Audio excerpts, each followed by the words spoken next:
వస్తోంది కనుక శ్రావణమాస వైశిష్ట్యం గురించి 4 మాటలు ఈ 2 రోజుల పాటు ప్రదోష వేళలో జరుగుతున్నటువంటి ప్రవచనాన్ని పురస్కరించుకొని చెప్పాలి అని పెద్దల నిర్ణయం. మనకి దేవి భాగవతంలో వ్యాస భగవానుడు ఒక మాట అంటాడు, కాలూహి బలవాన్ కర్త సతతం సుఖదుఃఖయో నరాణాం పరతంత్రాణం పుణ్యపాపానుయోగత అంటాడు. కాలూహి బలవాన్ కర్త, కాలము పరమ బలవత్తరమైనటువంటి స్వరూపం. అది ఎవ్వరి కొరకు ఆగదు. ఆ కాలము ప్రవాహము కింద నడిచి వెళ్ళిపోతుంది. కాల ప్రవాహమునకు వెనక్కి తిరిగి రావడం అనేటటువంటిది ఉండదు. ఒకసారి కాలము కానీ వెళ్ళిపోయిందా, ఇక వెళ్ళిపోయినటువంటి కాలము మళ్ళీ తిరిగి వెనక్కి వచ్చుట అన్న మాట ఉండదు. అందుకే ప్రత్యాయాంతిగతాః పునర్న దివసాః కాలో జగద్భక్షకః లక్ష్మీస్తోయ తరంగ భంగ చపలా విద్యుచ్చలం జీవితం తస్మాన్ మాం శరణాగతిం కరుణయా త్వం రక్ష రక్షాధునా అంటారు శంకర భగవత్పాదులు. సూర్యోదయ సూర్యాస్తమయముల యందు పరమేశ్వరుడు ఆయుర్దాయాన్ని గ్రసించేస్తూ ఉంటాడు. ఆ కాలమునందే మనం చేసినటువంటి పాపపుణ్యములకు ఫలితాన్ని పరమేశ్వరుడు ఇస్తాడు. ఇవాళ మన జీవుడికి జ్ఞాపకం ఉండకపోవచ్చు చేసినటువంటి పాపమేమి చేసిన పుణ్యమేమి అన్నది. కానీ గత జన్మలలో జీవుడు చేసినటువంటి పాపపుణ్యములు ఏవి ఉన్నాయో వాటిని దృష్టిలో పెట్టుకుని ఆ పాపం పోవాలి అంటే దుఃఖం అనుభవించాలి, పుణ్యం పోవాలి అంటే సుఖం అనుభవించాలి. పాపము పుణ్యము రెండూ కూడా పూర్తిగా లేకుండా పోయిన తరువాత పరమభక్తితో కూడినటువంటి కర్మాచరణము చేత ప్రీతి పొందినటువంటి భగవంతుని యొక్క విశేషమైన అనుగ్రహము వలన జ్ఞానం అంకురిస్తే ఆ జ్ఞానము వలన ఇక మళ్లీ పుట్టవలసినటువంటి అవసరం లేని పునరావృత్తి రహిత శాశ్వత శివ సాయుధ్య స్థితిని మనిషి చేరుకుంటాడు. కాబట్టి గత జన్మలలో ఏవో పాపములు చేసిన ఉంటాయి. ఆ పాపములు పోవాలంటే ఏదో దుఃఖం అనుభవించాలి. గత జన్మలో నేను ఎప్పుడూ ఎవరికీ ఏదీ పెట్టింది లేదనుకోండి, ఈ జన్మలో నేను కూడా ఎప్పుడూ చెయ్యి చాపవలసి ఉంటుంది తప్ప నేను ఒకరికి పెట్టగలిగినటువంటి అధికారాన్ని పొంది ఉండను. కాబట్టి గత జన్మలో చేసుకున్నటువంటి పాపములే దుఃఖముగా వస్తుంటాయి. గత జన్మలో చేసుకున్నటువంటి పుణ్యములే ఈ జన్మలో కూడా సుఖములకు కారణములవుతాయి. చూడండి, కొంతమంది అనేక కారణాలకి దుఃఖపడుతుంటారు. కొంతమందికి ఒక స్వగృహం కట్టుకోవాలని కోరిక, ఇల్లు ఉండదు. ఒకరికి పెళ్లి చేసుకోవాలని కోరిక. ఆ కోరికలు ధర్మ విరుద్ధమైనవి కావు, ధార్మికమైనటువంటి కోరికలు ఉండి తీరాలి. ధర్మ విరుద్ధమైన కోరికలు ఉండకూడదు, అంతులేని కోరికలు ఉండకూడదు. ఎందుకంటే మనుష్య జీవితంలో ఎప్పుడో అప్పుడు అన్నిటికీ అతీతంగా సుఖ దుఃఖాతీత స్థితిని పొందాలి. కాబట్టి ఎప్పుడూ కోరికలతో ఉండడం తప్పేమో కానీ అసలు కోరిక లేకుండా ఉండడం ఎవరికీ సాధ్యం కాదు. కాబట్టి ఏదో కోరిక ఉంటుంది, అది ధార్మికమైన కోరిక అయినప్పుడు అలా ఉండకూడదు అన్నమాట అనడం ఎవరికీ సాధ్యం కాదు.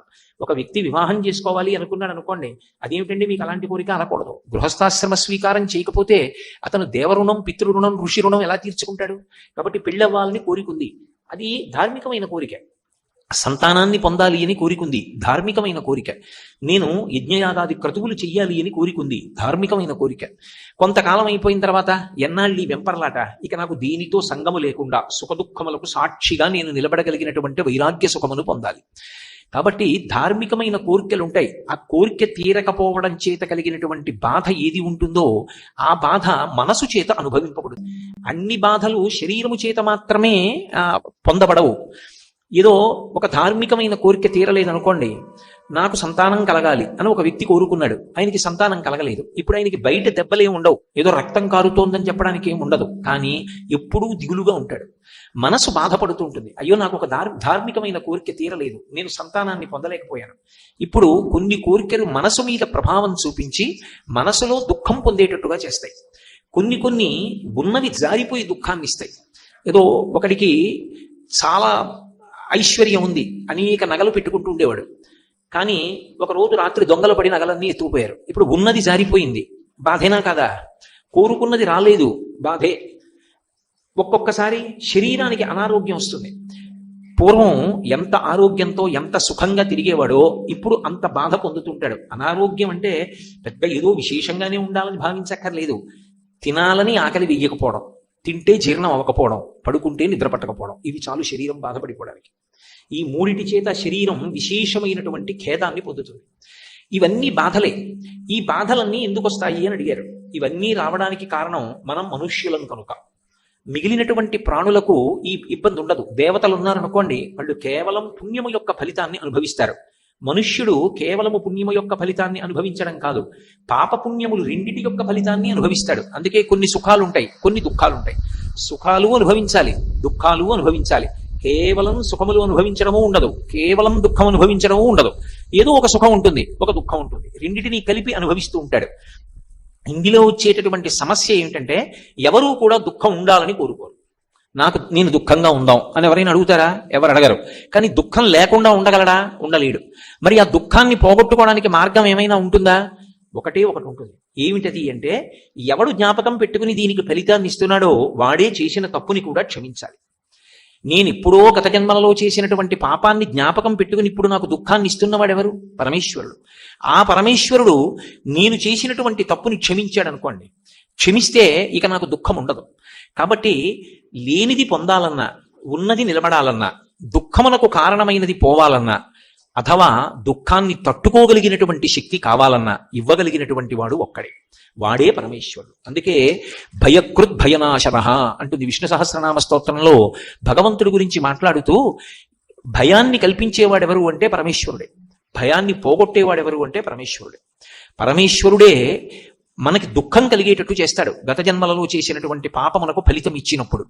అదే పరమేశ్వరుడు క్షమించినప్పుడు మళ్ళీ మనసు ఖేదపడవలసినటువంటి అవసరం లేకుండా తృప్తి కలిగేటట్టుగా కూడా చేస్తాడు.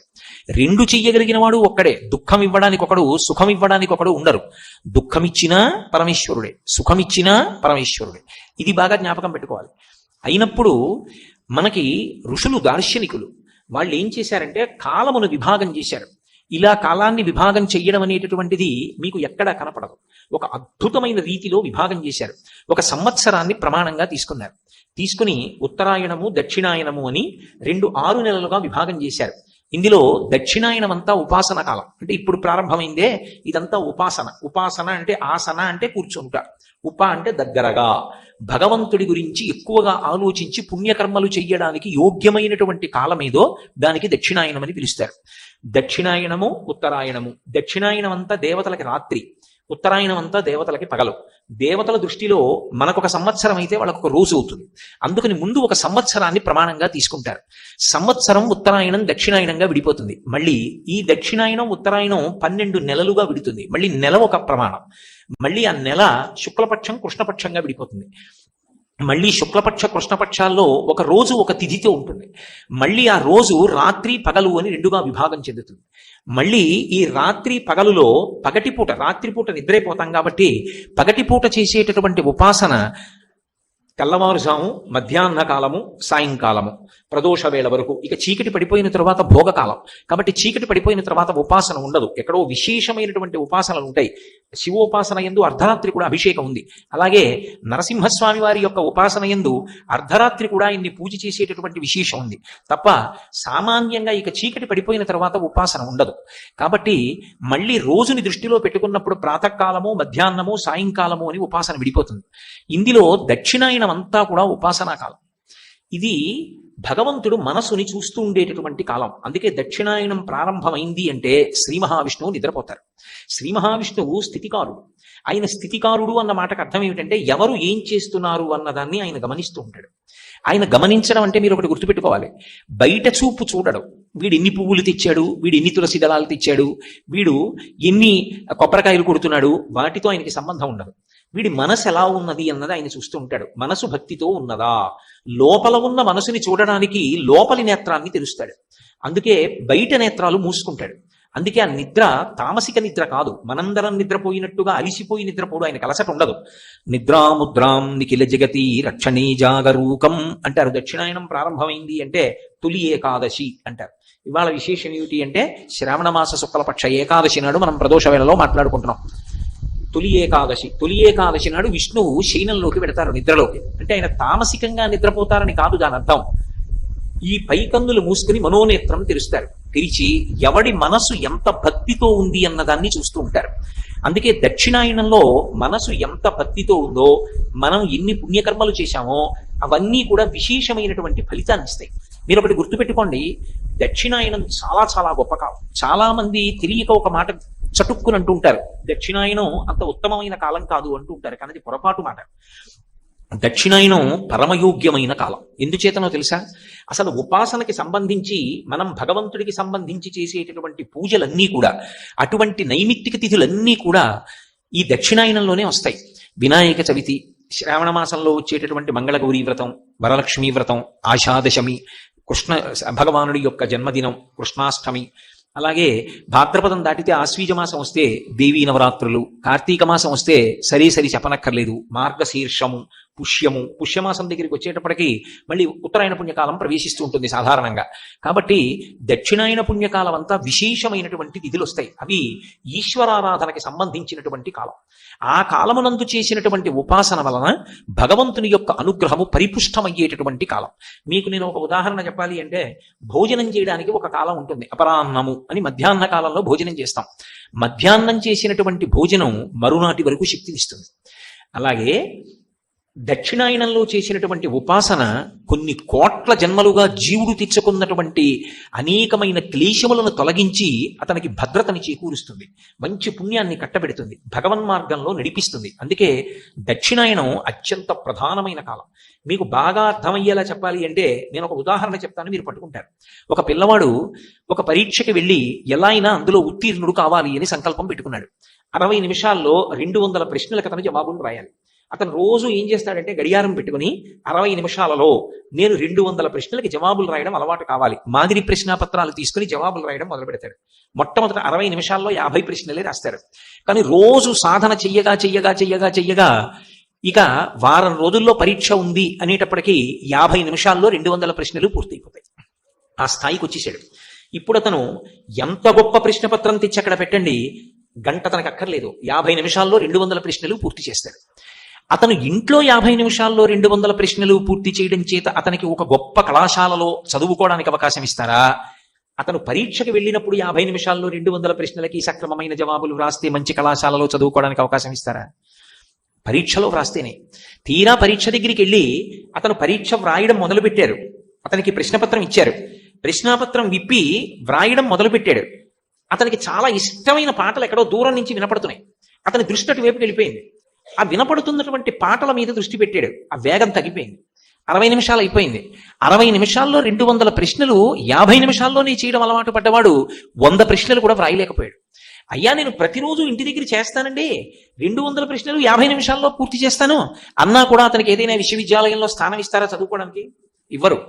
కానీ ఆ రోజున పరీక్షలో ఎవడు నిలబడ్డాడో వాడు మాత్రమే సరి అయినటువంటి స్థానాన్ని పొందుతాడు. అలాగే దక్షిణాయనాన్ని ఎవడు సరిగ్గా ఉపయోగించుకున్నాడో వాడి జీవుడు అభ్యున్నతిని పొందుతాడు. దక్షిణాయనం విద్యార్థికి పరీక్షాకాలం ఎటువంటిదో మనుష్య ప్రాణికి అంతటి ఉపాసన కాలం. ఈ కాలమునందు ఏది చేస్తామో అది విశేషమైనటువంటి ఫలితాలు ఇస్తుంది. అందుకే వ్రతములన్నీ కూడా ఈ కాలములోనే జరుగుతాయి. మీరు చూడండి, విఘ్నేశ్వర వ్రతకల్పము భాద్రపద మాసంలో చేస్తాం. శ్రావణ మాసంలో వరలక్ష్మి వ్రతకల్పము, మంగళగౌరీ వ్రతకల్పము, ఆషాదశమి అభిషేక కల్పము, ఇలా ఏదో శారదానవరాత్రులు వస్తాయి. శారదానవరాత్రుల యొక్క ఉపాసన అన్నీ కూడా ఈ దక్షిణాయనంలోనే నడుస్తాయి. ఇందులో వ్రతము అని ఒక మాట ఉంటుంది. ఈ వ్రతము ఎప్పుడూ కూడా మీరు ఒకటి గుర్తుపెట్టుకోవాలి. ఒక వ్రతమును చేసేటప్పుడు దాన్ని ఎవరు చెయ్యాలి, ఎలా చెయ్యాలి, ఇది చెప్పడానికి అధికారులు ఇద్దరే ఉంటారు. ఒకటి సాక్షాత్ భగవానుడే చెప్తాడు, కొన్ని వ్రతాలు ఇలా చెయ్యాలి అని భగవంతుడే చెప్తాడు. రెండవది ఋషి చెప్తాడు. ఒక్కొక్క చోట ఋషి ప్రోక్తమవుతాయి, ఫలానా ఋషి చెప్పారు అంటారు. కల్పము అన్న మాటకు అర్థం ఏంటంటే అది ఎలా చెప్పబడినదో అలాగే చెయ్యాలి అని. అంతే తప్ప ఋషి ఒకలా చెప్పి ఈశ్వరుడు ఒకలా చెప్తే మనం ఒకలా దాన్ని చేశామనుకోండి, కల్పాన్ని ఉల్లంఘించామంటారు. కల్పోల్లంఘనం జరిగింది కాబట్టి ఆ వ్రతము చేసినా చెయ్యనట్టే లెక్కలోకి తీసుకుంటారు. అందుకే కల్పము ప్రధానమై ఉంటుంది. కల్పము మనం చెప్పినట్టు కాదు, భగవంతుడు చెప్పినట్టు, ఋషి చెప్పినట్టు మనం చెయ్యవలసి ఉంటుంది. శ్రావణ మాసం దక్షిణాయనంలో వచ్చేటటువంటి మాసములలో చాలా గొప్ప మాసం. ఎందుచేత అంటే ఈ శ్రావణ మాసం లక్ష్మీప్రదం. లక్ష్మి కావాలి అని కోరుకోని వాడు లోకంలో ఎవరుంటాడు?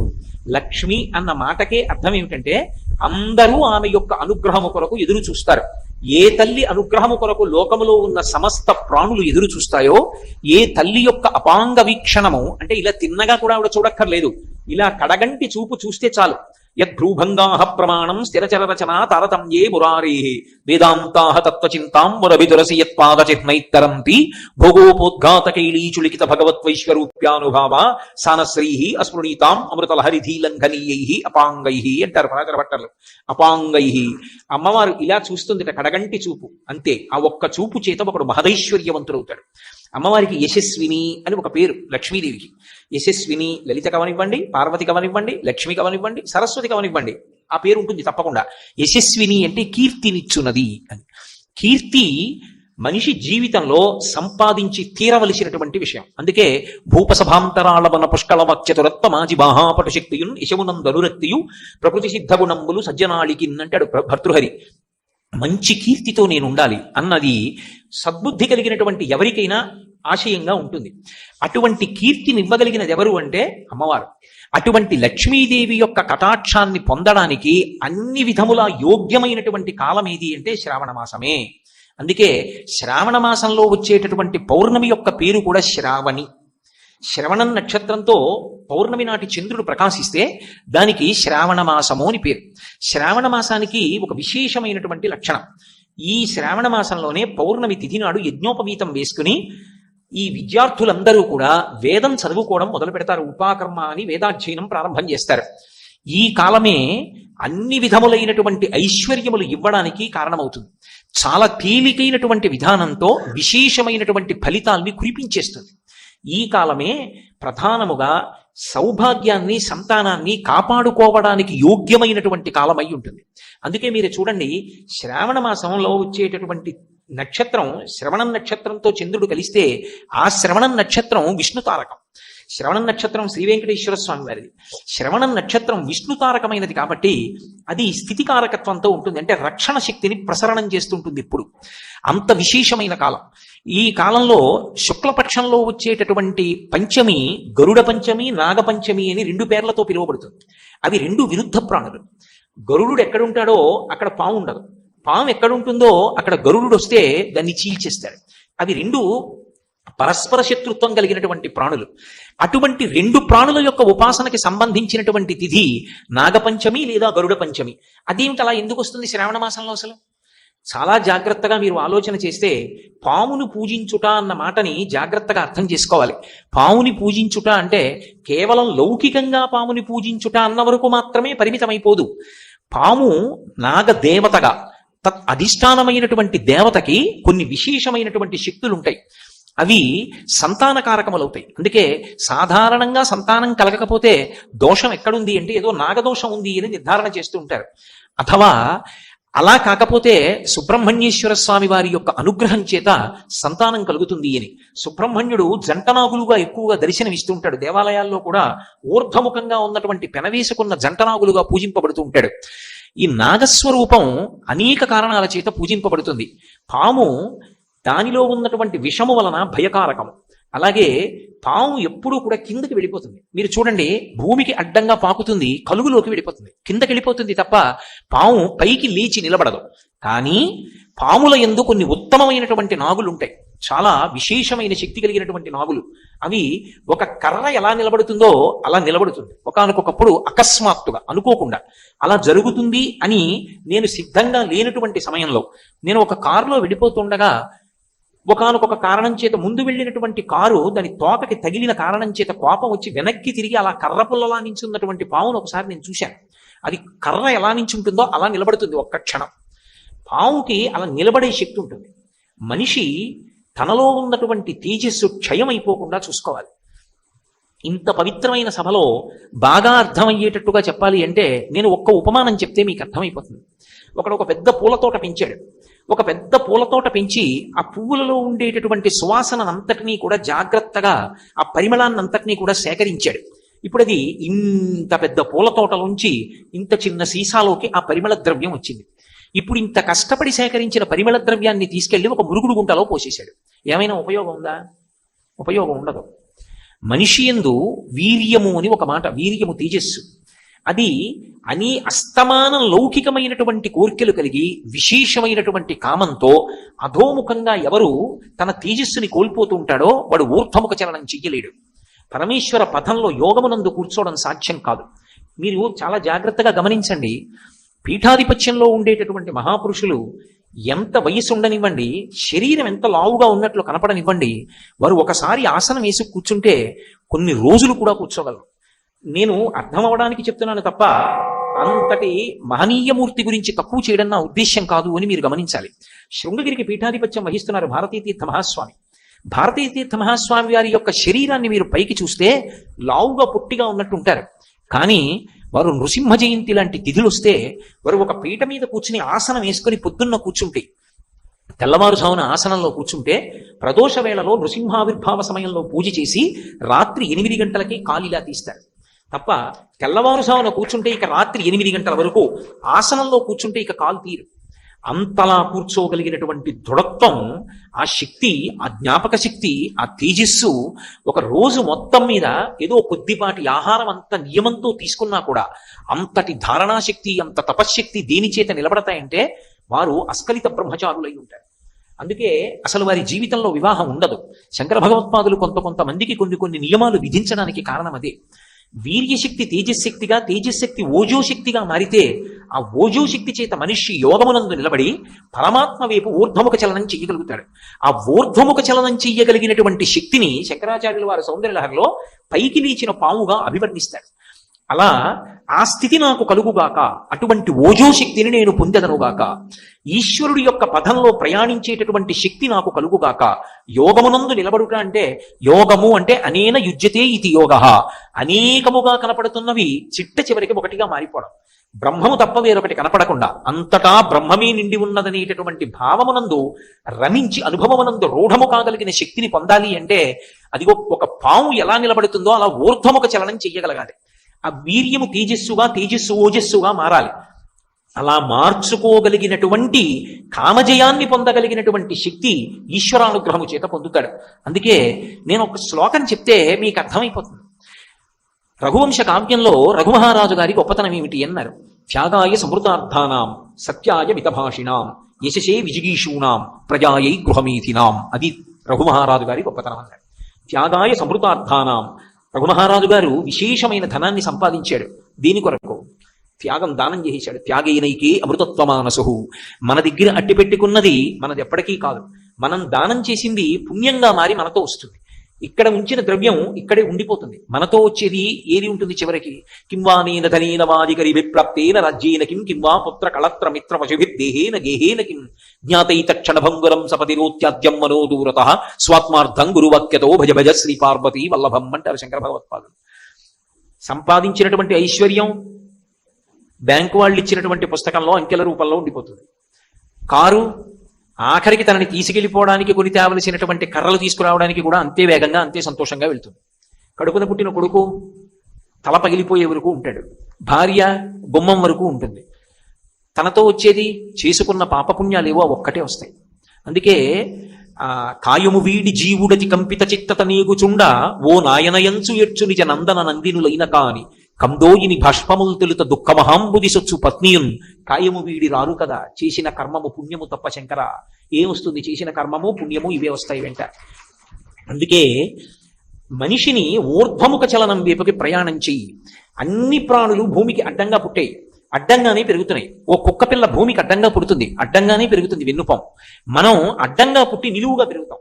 నిలువుగా పెరగడానికి కారణం ఏమిటంటే నువ్వు ఊర్ధ్వముఖ చలనం చెయ్యి, పరమాత్మని తెలుసుకునేటటువంటి పదంలో పైకి ఎదుగు, అంతేకాని నేలకు అడ్డంగా పడి బతకపు అని చెప్పడానికి పరమేశ్వరుడు వెన్నుపావుని నిటారుగా ఉంచుతాడు. అలా వెన్నుపావుని నిటారుగా ఉంచినటువంటి పరమాత్మ దాని చేతనే మనకి సంకేతిస్తున్నాడు, నువ్వు జీవితంలో పైకి ఎదగడాన్ని నేర్చుకో. అందుకే పావుకు ఆహారం ఎలుకని పట్టుకుంటుంది. పాము ఎలకని పట్టుకుంటుంది అన్న మాట పైకి. ఆంతరమునందు లక్షణం ఏమిటో తెలుసా? ఎలక సంసారమునకు ప్రతీక. మనం ఇల్లు కట్టాలంటే శంకుస్థాపనని గొయ్యవుతాం. ఎలక మన ఇంట్లోకి వచ్చి ఉండాలన్నా కూడా కన్నం పెడతాం. మనకి అక్కర్లేని విషయాలన్నీ తెచ్చి ఇంట్లో దాచుకుంటాం. ఆఖరికి పాలు తెచ్చుకున్నటువంటి కవర్లు కూడా బొత్తు పెట్టి దాచుకుంటాడు. ఎందుకురా అంటే ఎప్పుడో ఎవడో శనగపప్పు ఇస్తాడు, దానికోసం దాచానంటాడు. ఎలక దానికి అవసరం ఉందా లేదా? లేదు. ప్రతిదాన్ని ఎత్తుకుపోయి కలుగులో పెట్టుకుంటుంది. మనుష్యునికి అధిక సంతానం, ఎలకకి అధిక సంతానం. మనుష్యుణ్ణి ఎవడు పెంచి పోషించి డబ్బిచ్చాడో వాడికే ముప్పు తెస్తాడు. ఎలక ఏ యజమాని ఇంట్లో ఉంటుందో ఆ యజమాని పడుకున్నప్పుడు వాడి కాలు వేడు కొరుకుతుంది. ఎలక ఇంట్లోనే చూరుల మీద తిరుగుతూ ఉంటుంది. మనిషి ఎప్పుడూ ఒక చూరు కింద ఇంట్లో తిరుగుతాడు. ఎలకని ఏది పట్టుకుంటుంది? చీకట్లో చప్పుడు అవ్వకుండా పాదముల యందు మాంసపు ముద్దలు ఉన్నటువంటి పిల్లి వచ్చి ఠక్కున పట్టుకుంటుంది. మనిషిని ఏది పట్టుకుంటుంది? చప్పుడు అవ్వకుండా వచ్చి పట్టుకుని మృత్యువు పట్టుకుంటుంది. అందుకే ఎలకకి మనిషికి దగ్గర సంబంధం వేదాంతాల్లో. రెండు సంసారమునకు సంకేతములై ఉంటాయి. ఈ సంసారమునందు బ్రతుకుతూ ఎప్పుడూ అసలు భగవంతుడి వైపుకు ప్రయాణం చెయ్యడానికి కావలసినటువంటి సాధన ప్రారంభించాలన్న తాపత్రయం లేకుండా బతికేస్తూ పునరపి జననం పునరపి మరణం పునరపి జననీ జఠరీ శయనం ఇహ సంసారే బహుదుస్తారే కృపయాపారే పాహిమురారి, మళ్లీ పుట్టి మళ్లీ చచ్చి మళ్లీ పుట్టి మళ్లీ చచ్చి చిర్విత చిర్వినులైన వారికి జెచ్చర పుట్టునే పరులు చెప్పిననైనా ఏమిచ్చిననైనా కానలకు ఏగిననైనా అంటాడు ప్రహ్లాదుడు. అసలు ఆ హరిప్రబోధముల్ భగవంతుణ్ణి చేరుకుందామన్న కోరిక లేకుండా జీవితం అంతా గడిపేస్తున్న వాడు ఎవరున్నాడో వాడు ఎలక, వాణ్ణి పట్టుకునేది పాము. అంటే సంసారగ్రస్తమైనటువంటి జీవులకు సంసారమునందు బతికేస్తుండడం గొప్ప కాదు, కానీ ఎప్పుడో అప్పుడు ఈ జనన మరణ చక్రం నుంచి బయటపడాలి. సాధన ప్రారంభం చెయ్యి. ఒక్కసారి ఈ శరీరం వదిలిపెట్టావా ఇక సాధన అన్నది ఉండదు. కుక్క సాధన ఏం చేస్తుంది, పిల్లి సాధన ఏం చేస్తుంది, మనుష్యుడు ఒక్కడే సాధన చేయగలడు, భగవన్నామం చెప్పగలడు, ఒక ఉపన్యాసం వినగలడు, ఓ పుస్తకం చదవగలడు, ఒక గుడికి ప్రదక్షిణం చెయ్యగలడు, మన గుడి కార్యక్రమంలో దేవాలయాన్ని తుడవగలడు. కానీ మిగిలిన ప్రాణులు చెయ్యలేవు. మనుష్యునిగా వచ్చావు కాబట్టి మనుష్యుని యొక్క శరీరాన్ని సద్వినియోగం చేసుకుని ఉత్తమమైనటువంటి పథంలో ప్రయాణించడానికి కావలసినటువంటి వ్యవస్థని మనస్సు యందు సంకల్ప బలంతో ఏర్పరచుకో అని చెప్పడం నాగపంచమి నాడు ఆ పావుని పూజ చేయడం. ఇన్ని కారణముల చేత, అంటే నేను ఇంకా కొద్దిగా విహంగ వీక్షణంగా మాట్లాడుతున్నాను. పావుని పూజ చేయడం అంటే ఏదో అర్థం పర్థం లేకుండా చేతకాక పూజ చేస్తున్నారనుకోకూడదు. పాము సంతానకారకత్వం దగ్గర నుంచి పాము అనేక విషయాల్ని మనకి ప్రబోధం చేస్తుంది. అందుకే మీరు జాగ్రత్తగా గమనించండి, అసలు దేవతలు ఎవరికీ కూడా పాముతో సంబంధం లేకుండా ఉండరు. శ్రీ మహావిష్ణువు ఆదిశేషుడి మీద పడుకుంటాడు, పరమశివుడు నాగాభరణుడై మెడలో పాములు వేసుకుంటాడు, చేతులకి కూడా పాములు కంకణాలుగా పెట్టుకుంటాడు. అసలు విఘ్నేశ్వరుడు నాగ యజ్ఞోపవీతం వేసుకుంటాడు, పామునే యజ్ఞోపవీతంగా వేసుకుంటాడు. శ్రీకృష్ణ భగవానుడు కాళీయమర్దనంలో ఆయనకి ఏ రంగస్థలం పనికి రాలేదు. ఆయన కాళీని యొక్క పడగల మీద తాండవం చేశాడు. మీరు ఎక్కడ చూడండి, చివరికి సహస్రారమని పాము పడగలు ఎలా ఉంటాయో శ్రీ విద్యా సంప్రదాయంలో ఆ సహస్రారమును చేరుకున్నప్పుడు అలా ఉంటుంది అని. కాబట్టి పాముతో సంబంధం లేనటువంటి దేవతలు ఉండరు, అందరికీ పాముతో సంబంధం ఉంటుంది. పాముతో సంబంధం ఉండడానికి కారణం ఏమిటంటే అది సంసారగ్రస్తమైనటువంటి జీవుణ్ణి సంసారము నుండి విడుదల చేస్తుంది. విడుదల చేసి ఉన్నత పథం వైపుకి నడిపించడానికి సంకేతం పాము. అందుకని విరుద్ధ ప్రాణులుగా ప్రకటింపబడవు అక్కడ. నాగపంచమి నాడు నాగదేవతలందరినీ పూజ చెయ్యండి అన్న మాటకి, లేదా వారందరికీ ప్రతినిధిగా అమ్మవారిని పూజ చెయ్యండి అంటారు. ఎందుకు అమ్మవారిని పూజ చేయడం? శ్రావణ మాసం ప్రత్యేకించి ప్రకృతి సంబంధమైన పూజలు. అసలు లక్ష్మీదేవి యొక్క మొదటి నామమే ప్రకృతి.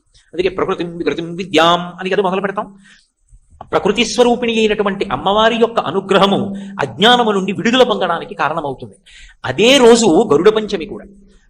గరుత్మంతుడు ఏం చేస్తాడు అంటే బాహ్యంలో పక్షి రూపంలో ఉంటాడు అని మనం చెప్తాం. కానీ మహాభారతంలో నన్నయ్య గారు ఆతత పక్షమారుత వ్యకంపిత ఘూర్ణితాచల వ్రాత మహర్ణవుండు అని పిలుస్తాడు.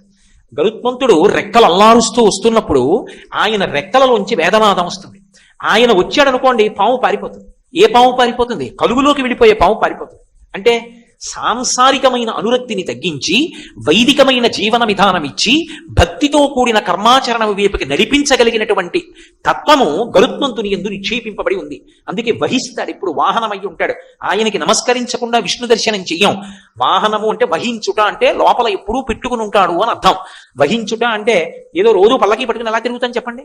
ఒక భక్తుడు భగవంతుడిని మనసులో వహించాడు అంటే దాని అర్థం ఎప్పుడూ ఓ పల్లకి ఓటు పట్టుకు తిరుగుతుంటాడనే దాని అర్థం. లేకపోతే ఓ పెళ్లంలో భగవంతుడు మూర్తి పెట్టి నెత్తి మీద పెట్టుకు తిరుగుతుంటాడనే కాదు. ఆయన ఉచ్ఛ్వాస నిశ్వాసంలో ఊపిరిలో ఎప్పుడూ భగవంతుడి గురించిన ఆలోచనే.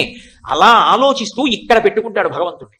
భృంగీచ్ఛా నటనోత్కట కరిమదగ్రాహీ స్ఫురన్మాధవాహ్లాదో నాదయుతో మహాసితవపు పంచేషు నాచాధృత సత్పక్ష సుమనో వనేషు సపునః సాక్షాన్మదీయే మనో రాజీవో భ్రమరాధిపో విహరతాం శ్రీశైలవాసీ విభూ. భృంగీచ్ఛా నటనోత్కట కరిమదగ్రాహీ స్ఫురన్మాధవా. ఆయన భక్తి అనేటటువంటి మకరందంతో కూడుకున్నటువంటి హృదయం అన్న పుష్పం ఎక్కడుందో అక్కడికి మల్లికార్జునుడు మగతుమ్మెద, ఆడతుమ్మెద భ్రమరాంబిక, వాళ్ళిద్దరూ ఈ లోపలికి వచ్చి ఝంకారం చేస్తూ ఎగురుతూ ఉంటారు. ఎప్పుడు ఆ హృదయం అన్న పువ్వు మీద వాలి అందులో ఉన్నటువంటి భక్తి అనబడేటటువంటి తేనెని తాగుతుంటారు రసగ్రాహి.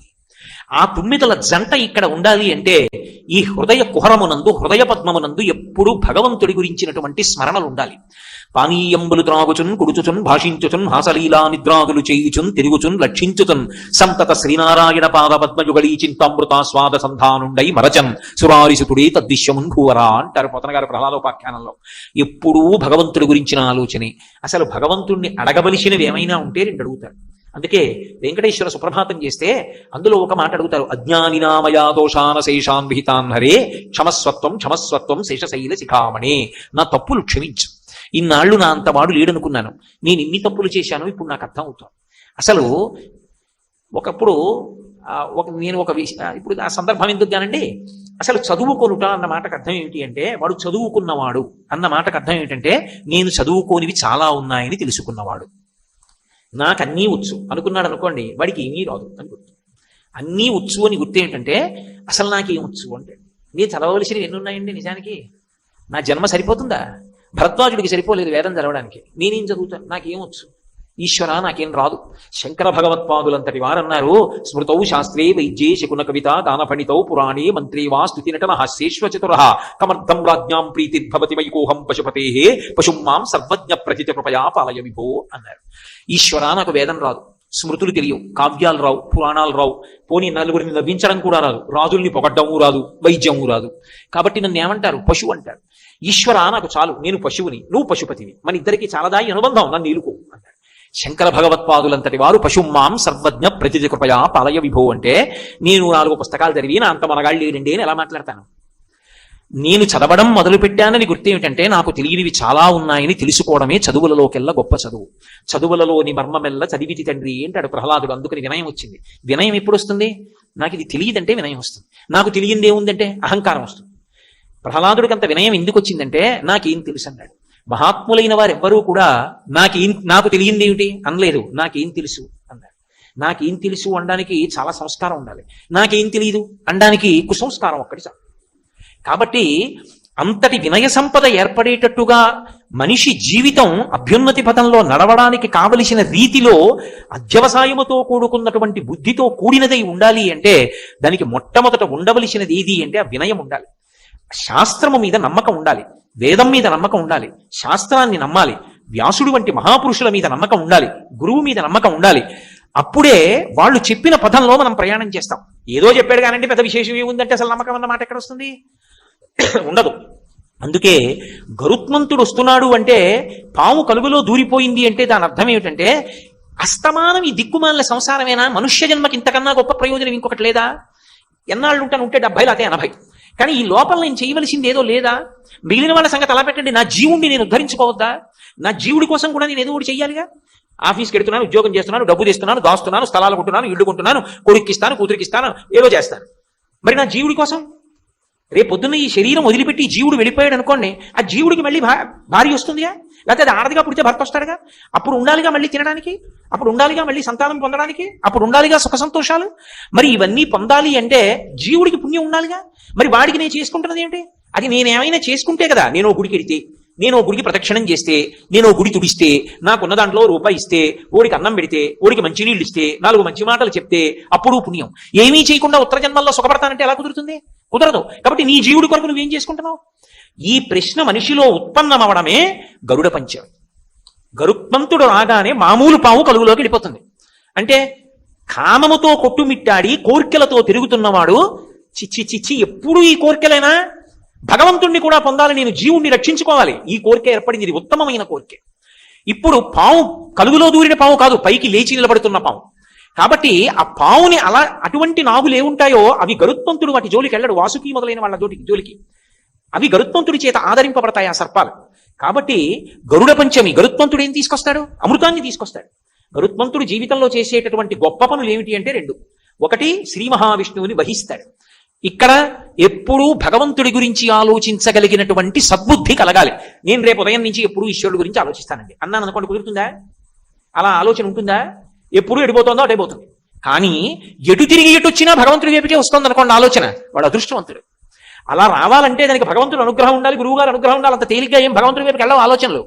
అలా వెళ్ళేటట్టు చెయ్యగలిగితే, అలా ఎవడైనా ఎప్పుడూ భగవంతుడి గురించి ఆలోచిస్తే వాడు ఈశ్వరుణ్ణి వహిస్తున్నాడు. అది గరుత్మంతుని యొక్క అనుగ్రహం. గరుత్మంతుడు అమృతం తీసుకొస్తాడు దేవతల దగ్గర నుంచి. అమృతం అంటే అది తాగినవాడు మరణించాడు. మనం చిట్ట చివరి ప్రయోజనంగా ఏమడుగుతాం? మాకు మృత్యోర్మా అమృతంగమయ, మృత్యువు నుండి అమృతత్వానికి తీసుకెళ్ళమంటాం. ఇక నాకు మృత్యువు కలగకూడదు అని అడుగుతాం. మృత్యువు కలగకూడదు అంటే ఎప్పుడు మృత్యువు కలగకూడదు? మీరు చాలా జాగ్రత్తగా ఆలోచించాలి ఈ మాట. అలాగే పరమశివుణ్ణి ఉద్దేశించి మృత్యుంజయ మహామంత్రం చెప్తాం. ఓం త్రయంబకం యజామహే సుగంధిం పుష్టివర్ధనం, ఉర్వారుకమివ బంధనాన్ మృత్యోర్ముక్షీయమృతాత్ అంటాం. ఇక మృత్యువు కలగకూడదు నాకు అంటే దాని అర్థం ఇక పుట్టకూడదు. ఇప్పుడు పుట్టేశావుగా, ఇప్పుడు పుట్టేశావు కాబట్టి శరీరం వదిలేయాలిగా. మరి మర్త్యలోకంలో ఉన్నాడు, మర్త్యలోకం అంటే ఎప్పుడప్పుడు శరీరం వదిలిపెట్టాలి. మరి ఈ శరీరం వదిలిపెట్టాలా వద్దా? వదిలిపెట్టేయాలి. అంటే మృత్యువు రావకూడదు అన్న మాటకు అర్థం ఈ శరీరంతో ఉండిపోవాలని కాదు. బాగా గుర్తుపెట్టుకోవాలి మీరు ఈ మాట. మృత్యువును జయించుట అన్న మాటకు అర్థం ఇప్పుడు మృత్యువు కలుగకుండుట అని కాదు. ఈ శరీరం పడిపోకుండా నేను ఇప్పుడు ఉండిపోవాలి అన్నాను అనుకోండి, వాడు భక్తుడు కాదు, రాక్షసుడు. ఎందుకో తెలుసా?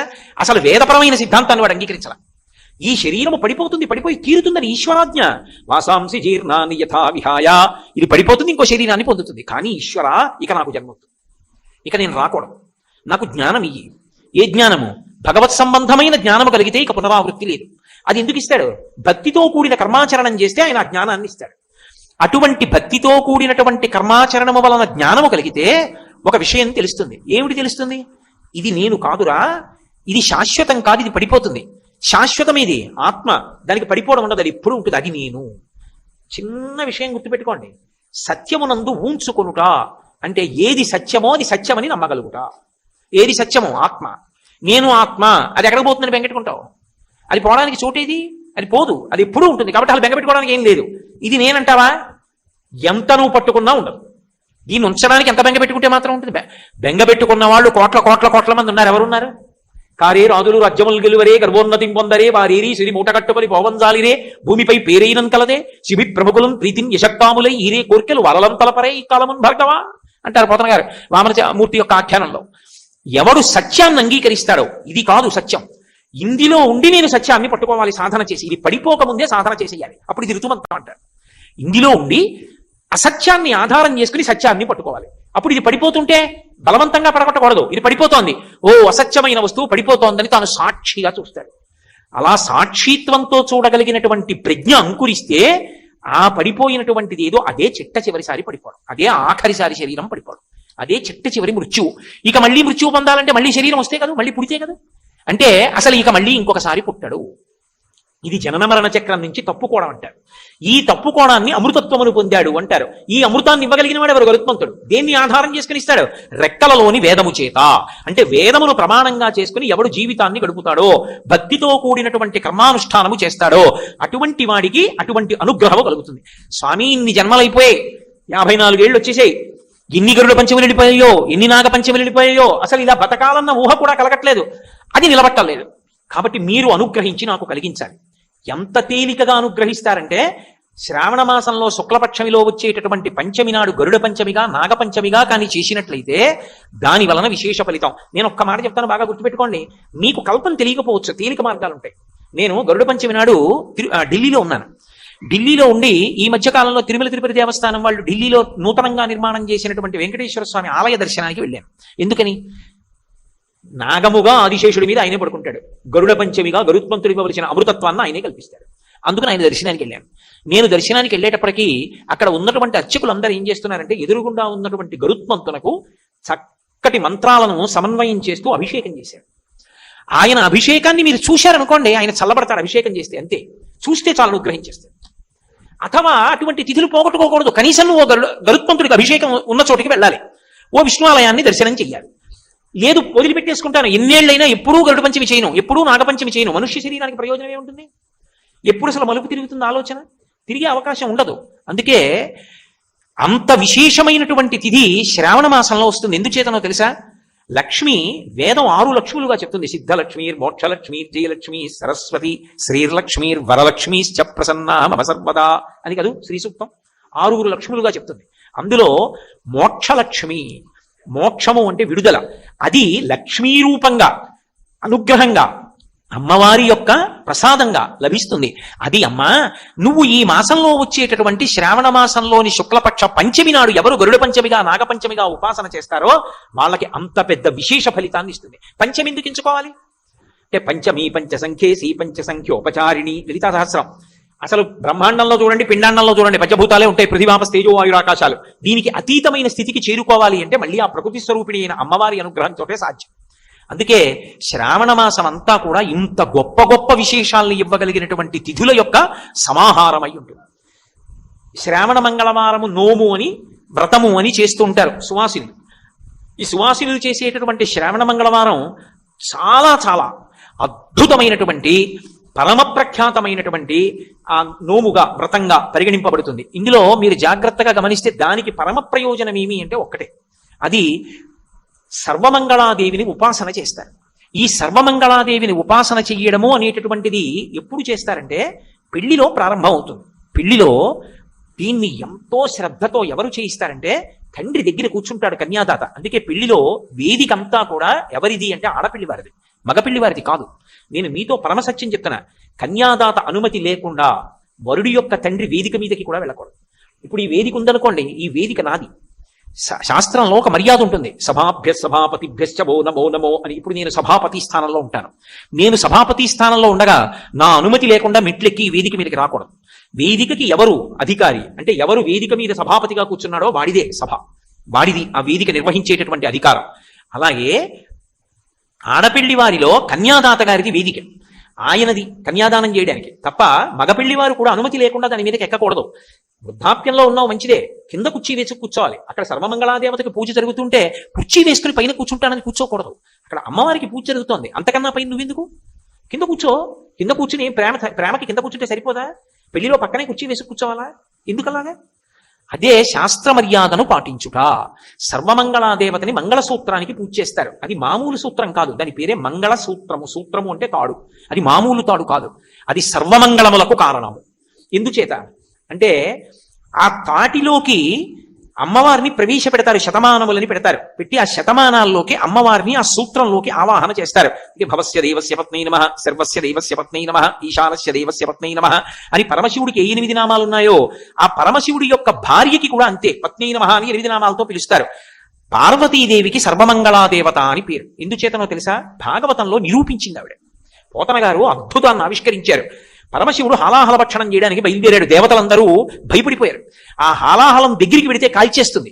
కానీ శివుడు మాత్రం తాను నిర్భయంగా ఎదురెళ్ళి నిన్ను నేను తినేస్తానని ఇలా చెయ్యి చాపి హాలాహలాన్ని పట్టుకుని కడి చేసి ఆ ముద్ద చేసి నోట్లో పెట్టుకున్నాడు. పెట్టుకునే ముందు అమ్మవారిని అడిగాడు పార్వతీదేవి. పిల్లలందరూ బాధపడుతున్నారు, పార్వతి హాలాహలం తరువుకొచ్చేస్తోంది. కంటే జగముల దుఃఖము వింటే జలజనిత విషపు వేడిమి ప్రభువై యుండుట ఆత్తుల ఆపద గింటించుట దాన ఫలము దానం కీర్తి మృగాక్షి. పిల్లలు ఏడుస్తున్నారు హలాహలం కాల్చేస్తోందని. కాబట్టి పార్వతి నేను ఆ హలాహలం పుచ్చేసుకుంటాను అంటే పార్వతీదేవి అంది మీ ఇష్టం వచ్చినట్టు చెయ్యండి. ఇక్కడ వరకు విన్నాడు పరీక్షిత్తు. శుకుడు భాగవతం చెప్తుంటే ఆగండి ఆగండి ఆగండి ఆగండి అడ్డుపడ్డ అసలు పరీక్షిత్తు. ఏమన్నారు? పార్వతీదేవి మీ ఇష్టం వచ్చినట్టు చెయ్యింది అందా, హలాహలం తినేస్తానంటే. అది ఏమైనా మధుర పానీయమా, కొబ్బరి నీళ్ళ? అది దానికి ఎదురొస్తే కాలిపోయారు. హాలాహలం పుచ్చుకుంటే పరమశివుడికి ఏమైనా అయితే ఆవిడ 5వ తరం ఏమవుతుంది? ఆడదానికి 5వ తరం కన్నా గొప్పదే ఉంటుంది. అటువంటిది ఆవిడ తన యొక్క సౌభాగ్యానికి కారణమైనటువంటి పరమశివుడి యొక్క ప్రాణాలని లోకాల మర్యాద కోసమని వాళ్ళ క్షేమం కోసం ఫలంగా పెట్టిందా? తాగేమందా? ఎలా తాగమందండి అని అంటే శుకమహర్షి అన్నారు, అది మృంగిడిది హలాహలమని, మృంగిడివాడు శివుండని ఆవిడికి తెలుసు. మింగుతున్నది హలాహలమని తెలుసు. మృంగిడివాడు విభుండని, మింగుతున్నవాడు తన భర్తే అని తెలుసు. అయినా కూడా మృంగమనే సర్వమంగళ మంగళసూత్రమునెంతమది నమ్మినదో. ఆవిడ తాగేవయా అంది. ఎందుకో తెలుసా? తన మంగళసూత్రం మీద ఆవిడకి అంత నమ్మకం. లోకంలో ఏ ఆడదాని మెడలోనైనా మంగళసూత్రం నిలబడితే అది ఎవరి వలన అంటే అమ్మవారి యొక్క అనుగ్రహం చేత మంగళసూత్రాలు నిలబడతాయి. అందుకే ఎవరికైనా గండకాలం ఉంటుంది. లోకంలో జన్మించినటువంటి నక్షత్రాన్ని బట్టి గండకాలాలు వస్తుంటాయి. గండకాలంలో భర్త శరీరం పడిపోకుండా రక్షించుకోగలిగిన శక్తి ఎవరి చేతిలో ఉంటుందంటే ఆడదాని చేతిలో ఉంటుంది. అందుకే లలితా సహస్రంలో అమ్మవారికి ఒక నామం ఉంది. అందులో పులోమజార్చిత అని ఒక నామం. ఆమెకి పులోమజ అని పేరు శచీదేవికి, ఇంద్రుడి భార్యకి. ఆమె చేత లలితాదేవి ఆరాధింపబడుతూ ఉంటుంది. ఇంద్రుడికి అంత గొప్ప వైభవం ఎందుకు వచ్చిందంటే ఆయన భార్య అమ్మవారిని పూజ చేస్తుంది కాబట్టి. సర్వమంగళాదేవిని తల్లిదండ్రులు ఎంతో భక్తితో మంగళసూత్రంలోకి ఆవాహన చేయిస్తారు. ఆవాహన చేయించి ఏమో ఈ పెళ్లికొచ్చినటువంటి సువాసినిల్లో ఏ ఆడది అంత భక్తితో ప్రతిరోజు సర్వమంగళాదేవతని ఉపాసన చేస్తోందో అని ఆ మంగళసూత్రాన్ని తీసుకొచ్చి ప్రతి వారి మెడలో ఉంచుతారు. సభలో పెద్దలైన వారు ఉన్నారనుకోండి, పరమ భక్తి తత్పరులైన వాళ్ళు, ఒక్కసారి వాళ్ళ చెయ్యి వేయిస్తారు ఆ మంగళసూత్రాల మీద. ఎందుచేత అంటే ఆ తాడు కట్టేటప్పుడు అది కేవలం ఏదో పరిమిత కాలానికి సంబంధించింది కాదు, రక్షాబంధనంలాగా. ఆ సూత్రం కడుతూ ఒక మాట అంటాడు, మమ జీవన హేతునా, నేనున్నానని గుర్తు ఏమిటో తెలుసా? ఈ తాడే. ఆ తాడు కేవలంగా ఇద్దరిని కలిపిన తాడు అని అనుకోకండి, ఇద్దరి మధ్య ఆనుకూల్యతని కల్పిస్తుంది. దాంపత్యం ఒక బండికున్న రెండు చక్రాల్లో ఉండాలి. ఆ అన్యోన్యత లేదనుకోండి, ఇక ఆ దాంపత్యానికి అర్థం ఉండదు. ఆవిడ చెడి అంటే ఈయన పెడి అన్నాడు అనుకోండి, ఇంకేం సంసారం, ఆవిడకి వెళ్ళినవాడు కూడా విసుకొస్తుంది, చేసి ఇంకో మాట వెళ్ళకూడదు ఇంటికి. మంగళసూత్రానికి ముడులు ఇక్కడేస్తారు, కంఠంలో కడతారు తప్ప ఇంకొక చోట కట్టారు. ఎందుకు కట్టారు అంటే ఇక్కడ తల ఉంటుంది, తలకి ఈ కింద నుంచి శరీరం ఉంటుంది. ఈ శరీరం యొక్క కష్ట సుఖాలన్నీ తల చూస్తుంది. ఇప్పుడు నేను ఉపన్యాసం చెప్తున్నాను అనుకోండి, ఉపన్యాసం చెప్తుండగా దోమలు వచ్చి నా కాళ్ళని కరుస్తున్నాయి అనుకోండి, ఊరుకుంటాయా పాదాలు? చెప్తాయి. దోమలు విశేషంగా కరిచేస్తున్నాయే కింద, చాలా బాధగా ఉంది అంటే ఉపన్యాసం చెప్పడం ఆపి నేను దోమలు కొట్టుకోలేనుగా. అందుకని నా మెదడు అంటుంది, ఓ ఎడమ పాదమా నువ్వు లేచి కుడి పాదం వెనక దోమ కుడుతోంది కాబట్టి, ఎదురుగుండా బల్ల అడ్డుంది కాబట్టి అసభ్యంగా ఉండదు, నువ్వు వెళ్ళి కుడి పాదాన్ని రుద్దు, దోమ వెళ్ళిపోతుందంటుంది. భర్త, ఇది భార్య, ఇది కలిసి ఉండేది ఈ కంఠం చేత. ఈ కంఠమునకు మంగళసూత్రం కట్టారు అంటే ఇవి ఎప్పుడూ దెబ్బలాడుకోకుండా ఉండవే. ఉపన్యాసం చెప్తుంటే ఊరి దోమల వల్ల అంటుందా? అనదు. విసుక్కోకుండా అవి రెండూ కలిసి ఉండి ఎలా నడుస్తున్నాయో మీరు అలా నడిచెదరుగాక. అందుకు మంగళసూత్రం మెడ మీద కంఠానికి కడతారు. రెండు పార్వతీ పరమేశ్వరుల పాద ద్వంద్వం ఉంటుంది. ఆది దంపతులు వాళ్ళ యొక్క పాదముల మీద ముడి తగులుతుంటే ఆ ముళ్ళు తగిలితే శాశ్వతత్వం ఉంటుంది, ఆ మంగళసూత్రం నిలబడుతుంది. అందుకే ఉపాసన యందు భర్త పూజ చెయ్యాలి అంటే ఒక్క అనారోగ్యంగా ఉంటే తప్ప, అనారోగ్యం లేకపోతే ప్రతిరోజు తలస్నానం చేయాలి. తలస్నానం చేయకపోతే పురుషుడికి పూజా మంటపంలో ప్రవేశించే అధికారం లేదు, ఆచమనం చేయకూడదు. ఒంట్లో బాగులేదు, కంఠగత స్నానం ఇక్కడ వరకే స్నానం చేయొచ్చు, లేదా ఇక్కడి నుంచి స్నానం చేయొచ్చు తప్ప ఒంట్లో బాగుంది తలస్నానం చేయాలి. అందున విశేషించి నన్ను సక్రమమైన పవిత్ర బుద్ధితో అర్థం చేసుకోండి. గృహస్థాశ్రమంలో ఉన్నటువంటి భార్యాభర్తలు ముందు రోజు రాత్రి రమించి ఉంటే అసలు ఆ భర్తకి తలస్నానం చేసే వరకు ఏ పవిత్ర వస్తువుని స్పృశించే అధికారం ఉండదు. ఆడదానికి ఇలా నీళ్లు తీసి 3 మాటలు చల్లుకుంటే చాలు, పవిత్రత వస్తుంది. ఎందుచేత పురుషుడు లేచి వెళ్ళి పూజామందిరంలోకి వెళ్ళకూడదు, ఆచమనం చేయకూడదు, తలస్నానం చేస్తే తప్ప. ఆడది మంచం మీద లేచి కూర్చుని వెంటనే మంగళసూత్రాలు ఇలా కళ్ళకద్దుకుని మళ్ళీ కిందకి విడిచిపెడుతుంది. కళ్ళకద్దుకుని నమస్కరించడం ఎందుకో తెలుసా? ఏ భర్త పక్కన పడుకుని నేను మళ్ళీ నిద్ర లేచానో రేపు కూడా నేను అలాగే నిద్ర లేవాలి. అమ్మా, ఆయన లేకుండా శయనం మీద నేను ఒక్కదాన్నే పడుకునే రోజు రాకుండుగాక. నేను బ్రతికున్నంత కాలం అలాగే పడుకోవాలి, నేను ఆయన ఒడిలో వెళ్ళిపోవాలి. ఈ 5వ తనాన్ని మాత్రం అమ్మ నువ్వు తప్ప కాపాడేవాళ్ళు లేరు, నువ్వే రక్షించమని మంగళసూత్రాన్ని కళ్ళకద్దుకుంటుంది. అందుకే సువాసిన్యర్చన ప్రీత, 5వ తనం ఉన్న వాళ్ళు ఇంత కుంకం ఇస్తే ఆవిడ పొంగిపోతుంది. అటువంటి సర్వమంగళాదేవతని ప్రతి ఏటా కూడా శ్రావణ మాసంలో వచ్చేటటువంటి మంగళవారాలలో శ్రావణ మంగళవారములుగా ఆ తిథిని నిర్ణయం చేసి సర్వమంగళాదేవతని ఉపాసన చేస్తారు. అంటే అమ్మవారు ఎప్పుడూ ఆవాహన అయ్యేది కలశలోకి ఆవాహన అవుతుంది, అథవా గౌరీదేవి ప్రతిమ ఇంట్లో లేని ఏ ఇల్లు ఉండదు. కాబట్టి కనీసంలో కనీసం ఆ రోజు అమ్మవారి నామాలతో అమ్మవారికి పూజ చేసి ఆవిడికి నైవేద్యం పెట్టి వ్రతకల్పంలో ఏ కథ చెప్పబడిందో ఆ కథని భక్తి శ్రద్ధలతో విని తల మీద అక్షతలు ధరిస్తారు. అటువంటి సర్వమంగళాదేవతని ఉపాసన చేస్తే ఏమవుతుంది అంటే ఆడది తన భర్త యొక్క జీవితాన్ని కాపాడుకుంటుంది. అలా పార్వతీదేవి అంతటిది కాపాడుకుంది. అందుకే లలితా సహస్రనామ స్తోత్రంలో అమ్మవారికి ఒక నామం ఉంది. ఆవిడ తపనోడుపమండల, ఆవిడ యొక్క చెవులకు పెట్టుకునేటటువంటి ఆభరణములు ఏవి అంటే సూర్యచంద్రులు. సూర్యచంద్రులు ఆవిడ చెవులకు ఆభరణములైతే ఇక సూర్యచంద్రుల గతిలో కాలంలో శివుడు ఎందుకు పడిపోతాడు? అంటే పతివ్రత యొక్క ఉపాసన చేత భర్త యొక్క జీవిత కాలము నిలబడుతుంది, గండకాలము తొలగిపోతుంది. అంత గొప్పది సర్వమంగళాదేవత యొక్క ఉపాసన. అటువంటి ఉపాసన చెయ్యడానికి యోగ్యమైన కాలము, తన యందు లక్ష్మీత్వము నిలబడడానికి యోగ్యమైన కాలము శ్రావణ మాసంలో వచ్చే మంగళవారాలు. మంగళవారం చాలా విశేషం. ఎందుచేతనంటే ప్రారంభంలో కుజహోర ఉంటుంది. ఆ మంగళవారం చేసినటువంటి ఉపాసన చేత సుబ్రహ్మణ్యుడికి ప్రీతి, స్వామి హనుమకు ప్రీతి. పైగా అది శ్రావణ మంగళవారం అయితే భర్తకి రక్షా కవచం కడుతుంది సర్వమంగళ ఉపాసన చేత. అంత గొప్ప స్థితిని అమ్మవారు అనుగ్రహిస్తుంది. ఎందుచేత అంటే పూజనీయత అని ఒక మాట ఉంటుంది.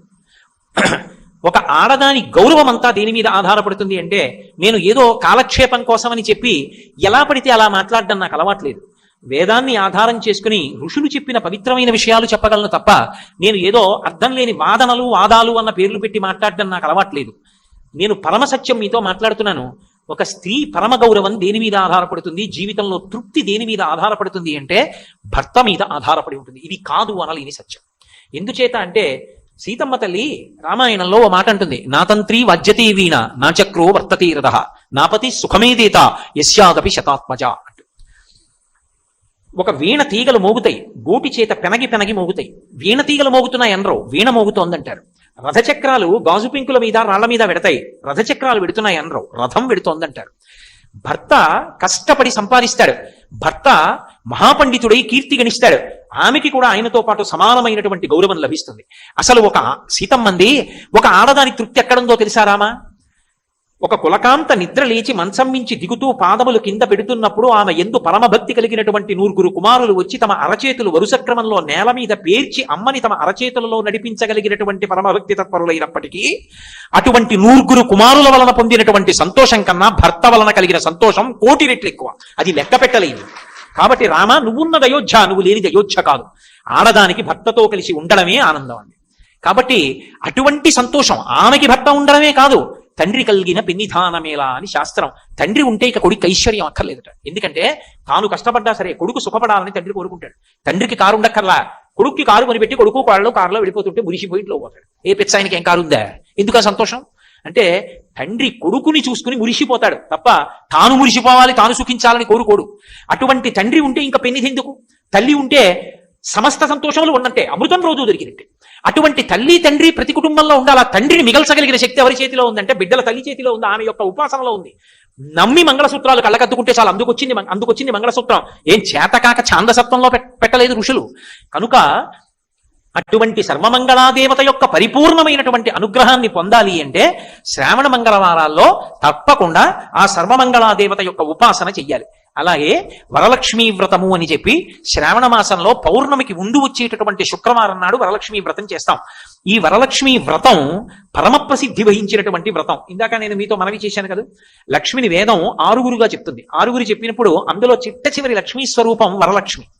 వరలక్ష్మి అన్న మాటకు అర్థం ఏమిటంటే మనం కోరుకున్నటువంటి కోరికలు ఏవి ఉంటాయో వాటినన్నింటినీ సిద్ధింపచెయ్యగలిగిన తల్లి. లేదా అసలు మనం కోరవలసినటువంటి అవసరం ఉండదు, ఈవిడికి ఇవి ఇవ్వాలి అని ఆవిడే కోరుకుని మనకిస్తుంది. బాగా పట్టుకున్నారో లేదో? మనం కోరితే ఆవిడివ్వడం ఒక ఎత్తు, అది కాదు. ఆవిడికి నేను ఇది ఇవ్వకుండా ఉండలేనా, ఆవిడికి నేను ఇస్తానని ఆవిడ కోరికని ఇవ్వడం ఒక ఎత్తు. ఆవిడ కోరి ఇస్తుంది, అలా కూడా ఇస్తుంది. అందుకే వరలక్ష్మి అయింది. వరాన్ని తనంత తాను ప్రదానం చేస్తుంది. అలా ఈప్సితములను ఈడేర్చగలిగినటువంటి లక్ష్మీ స్వరూపం వరలక్ష్మి అయితే ఆ వరలక్ష్మిని ఉపాసన చేస్తారు. ఆవిడ్ని ఎలా ఉపాసన చెయ్యాలి అంటే, నేను నా ఉపన్యాస ప్రారంభంలో మీతో కల్పము అన్న మాట గురించి ప్రస్తావించాను. కల్పము అని ఒక మాట ఉంటుంది. ఒక పూజ ఎలా చెయ్యాలి, ఒక వ్రతం ఎలా చెయ్యాలి అంటే, నేను చెప్పాను లేకపోతే ఎవరో చెప్పారు అని ఉండదు. దేని బట్టి ఉంటుంది అంటే, ఋషి చెప్పాడా, దేవత చెప్పిందా, భగవంతుడు చెప్పాడా, ఋషి చెప్పాడా, వీళ్ళిద్దరిలో ఎవరో చెప్తారు. వాళ్ళిద్దరూ కాకుండా చెప్పడం సాధారణంగా ఉండదు. వాళ్ళిద్దరిలో ఎవరు చెప్పారు, ఎలా చెప్పారు మూలంలో, దాన్ని బట్టి ఆ వ్రతం చేస్తారు. భవిష్యోత్తర పురాణంలో ఉంది వరలక్ష్మి వ్రతకల్పం గురించి. అందులో అసలు ఒక మాట చెప్తారు. అసలు మీరు ఎప్పుడైనా ఒక విషయం జ్ఞాపకం పెట్టుకోండి, ఒక వ్రతం చెయ్యాలన్నా, ఒక నోము చెయ్యాలన్నా దానికి కొన్ని నియమాలు ఉంటాయి. పెళ్లి కావలసినటువంటి పిల్ల చేసింది అనుకోండి, అది పెళ్ళైన వాళ్ళు చెయ్యరు అని గుర్తు.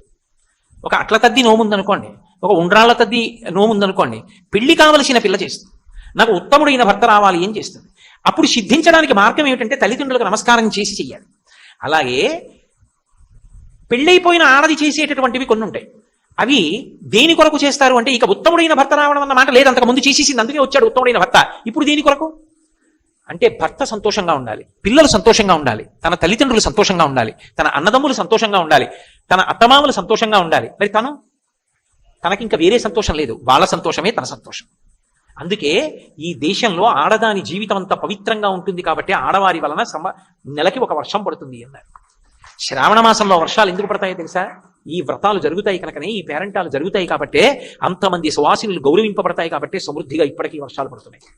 కాబట్టి ఎలా చెయ్యాలి అన్నది అసలు ముందు కథ చదవాలి. నేను మీతో ఇలా చెప్పాను అని మరోలా మనసులో భావన చేయకండి. నీ మోహన్ నువ్వంటే ఇవాళ చెప్తున్నా, ఎప్పటి నుంచో చేస్తున్నాం వ్రతం అని మీరు అంటే నేనేం చిన్నపుచ్చుకోను, నేనేం కాదనను. కానీ నా ప్రతిపాదనని వినండి. వరలక్ష్మీ వ్రతం చెయ్యడానికి ఒక 4 రోజుల ముందే అసలు వరలక్ష్మీ వ్రతానికి సంబంధించిన కథ చదవాలి. ఎప్పుడైనా సరే వ్రతకల్పానికి సంబంధించిన కథ చదవడానికి మీరు వ్రతం చేసి చదవాలని నియమం ఏమి ఉండదు. ముందు జాగ్రత్త చర్యగా కథ చదువుతారు. ఎందుకో తెలుసా? కథ చదివితే తప్ప అసలు వ్రతంలో దోషం రాకుండా ఉండదు. వ్రతంలో దోషం రాకుండా ఉండాలి అంటే ముందు వ్రత కథ చదవాలి, లేకపోతే సరిగ్గా నడవదది. నేను మీకు ఒక ఉదాహరణ చెప్తా. వరలక్ష్మీ వ్రతం ఎక్కడి నుంచి వచ్చింది అంటే, భవిష్యోత్తర పురాణంలో ఒక మాట చెప్పారు. రత్నపీఠే సుఖాసీనం శంకరం లోకశంకరం అన్నారు. ఒకప్పుడు కైలాస పర్వతం మీద రత్నపీఠం మీద పరమశివుడు శంకరం అంటే శం కరోతీతి శంకర, లోకములకు శుభములు చేసేటటువంటి వాడు శంకరుడు. లోకములకు ఎప్పుడూ శుభాలు చెయ్యాలని కోరుకునేటటువంటి పరమశివుడు లోకశంకరం, లోకములకు అంతటికీ శుభములను ఇచ్చేటటువంటి వాడు చక్కగా కూర్చునున్నాడు. సుఖాసీనం, సుఖాసీనం అంటే ఏదో ఒత్తిడిలోనో ఎవరితో మాట్లాడుతూనో ఎవరినో కలుసుకునో లేడు. సర్వజ్ఞుడు, ఆయనకి తెలియనివేం లేవు. ఈశాన సర్వ విద్యానాం ఈశ్వర సర్వభూతానాం బ్రహ్మాధిపతి బ్రహ్మణోధిపతి బ్రహ్మా శివో మే అస్తు సదాశివోం. సమస్త విద్యలు ఎవరి ఎందుంటాయంటే పరమశివుడి ఎందుంటాయి. ఆయనకి తెలియనిది లోకంలో ఎవరికి ఉండదు. అందుకే ఏదైనా ఆయన పార్వతీదేవికి చెప్తేనే బయటకు వస్తుంది. అందుకని సుఖాసీనం. ఇప్పుడు ఆయన ఎలా ఉన్నాడు? ఒత్తిడిలో ఉండగా ప్రశ్న వేయకూడదు. ఆయన ప్రశాంతంగా ఉన్నప్పుడు ఆయన్ని ప్రశ్న వేయాలి. కాబట్టి ఇప్పుడు హాయిగా సంతోషంగా పరమ ప్రశాంతంగా కూర్చుని ఉన్నాడు. రత్నపీఠే సుఖాసీనం శంకరం లోకశంకరం చూసింది పార్వతీదేవి. ఆవిడ వెంటనే ప్రపంచ గౌరీ సంతుష్ట లోకానుగ్రహకామ్యయ. అందులో అన్నారు గౌరీదేవి ప్రశ్న వేసింది.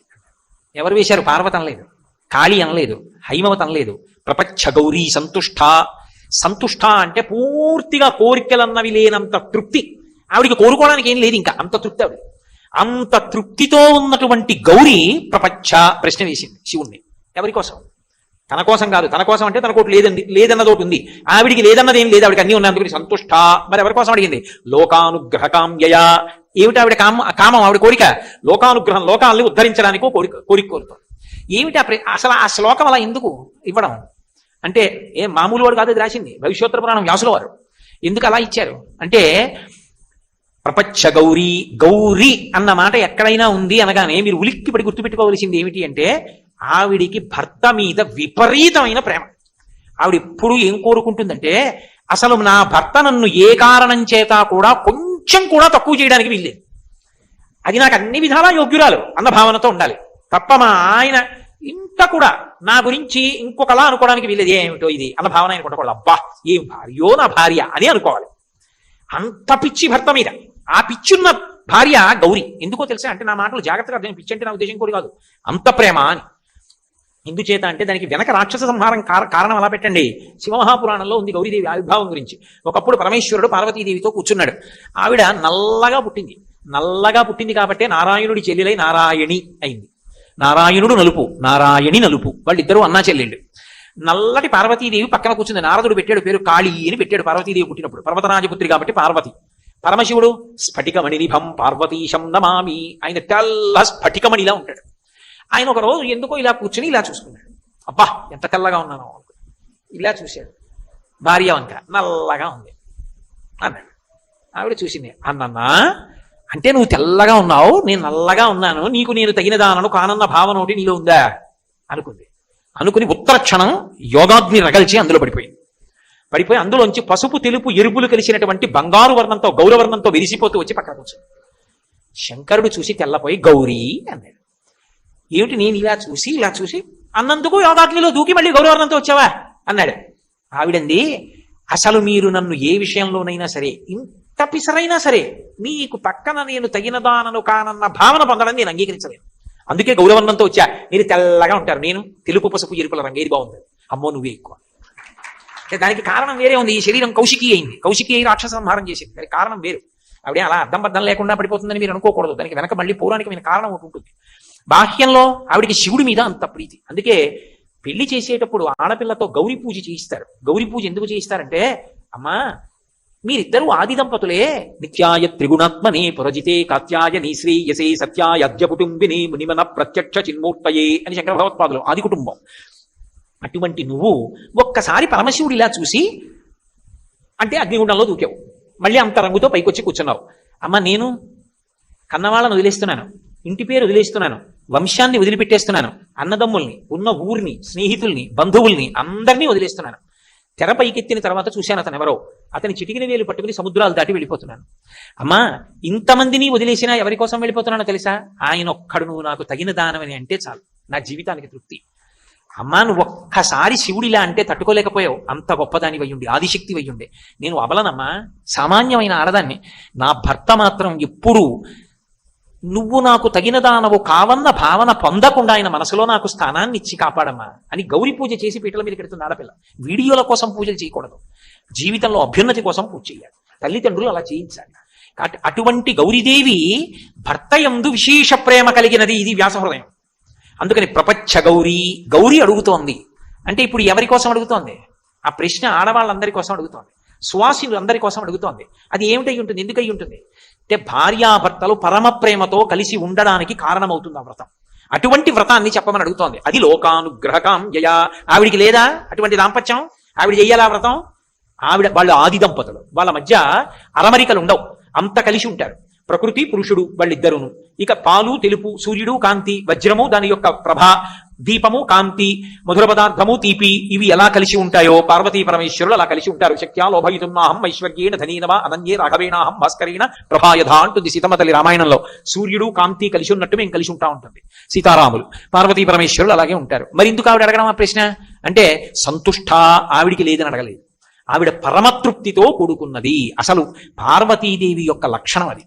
మూకశంకరులని మహానుభావుడు, ఆయన మూక పంచశతి చేశారు కామాక్షి పరదేవత మీద. చేస్తూ ఆయన మందస్మిత శతకం అని ఆ శతకంలో అమ్మవారి చిరునవ్వు గురించి చెప్తూ ఓ మాట అన్నారు.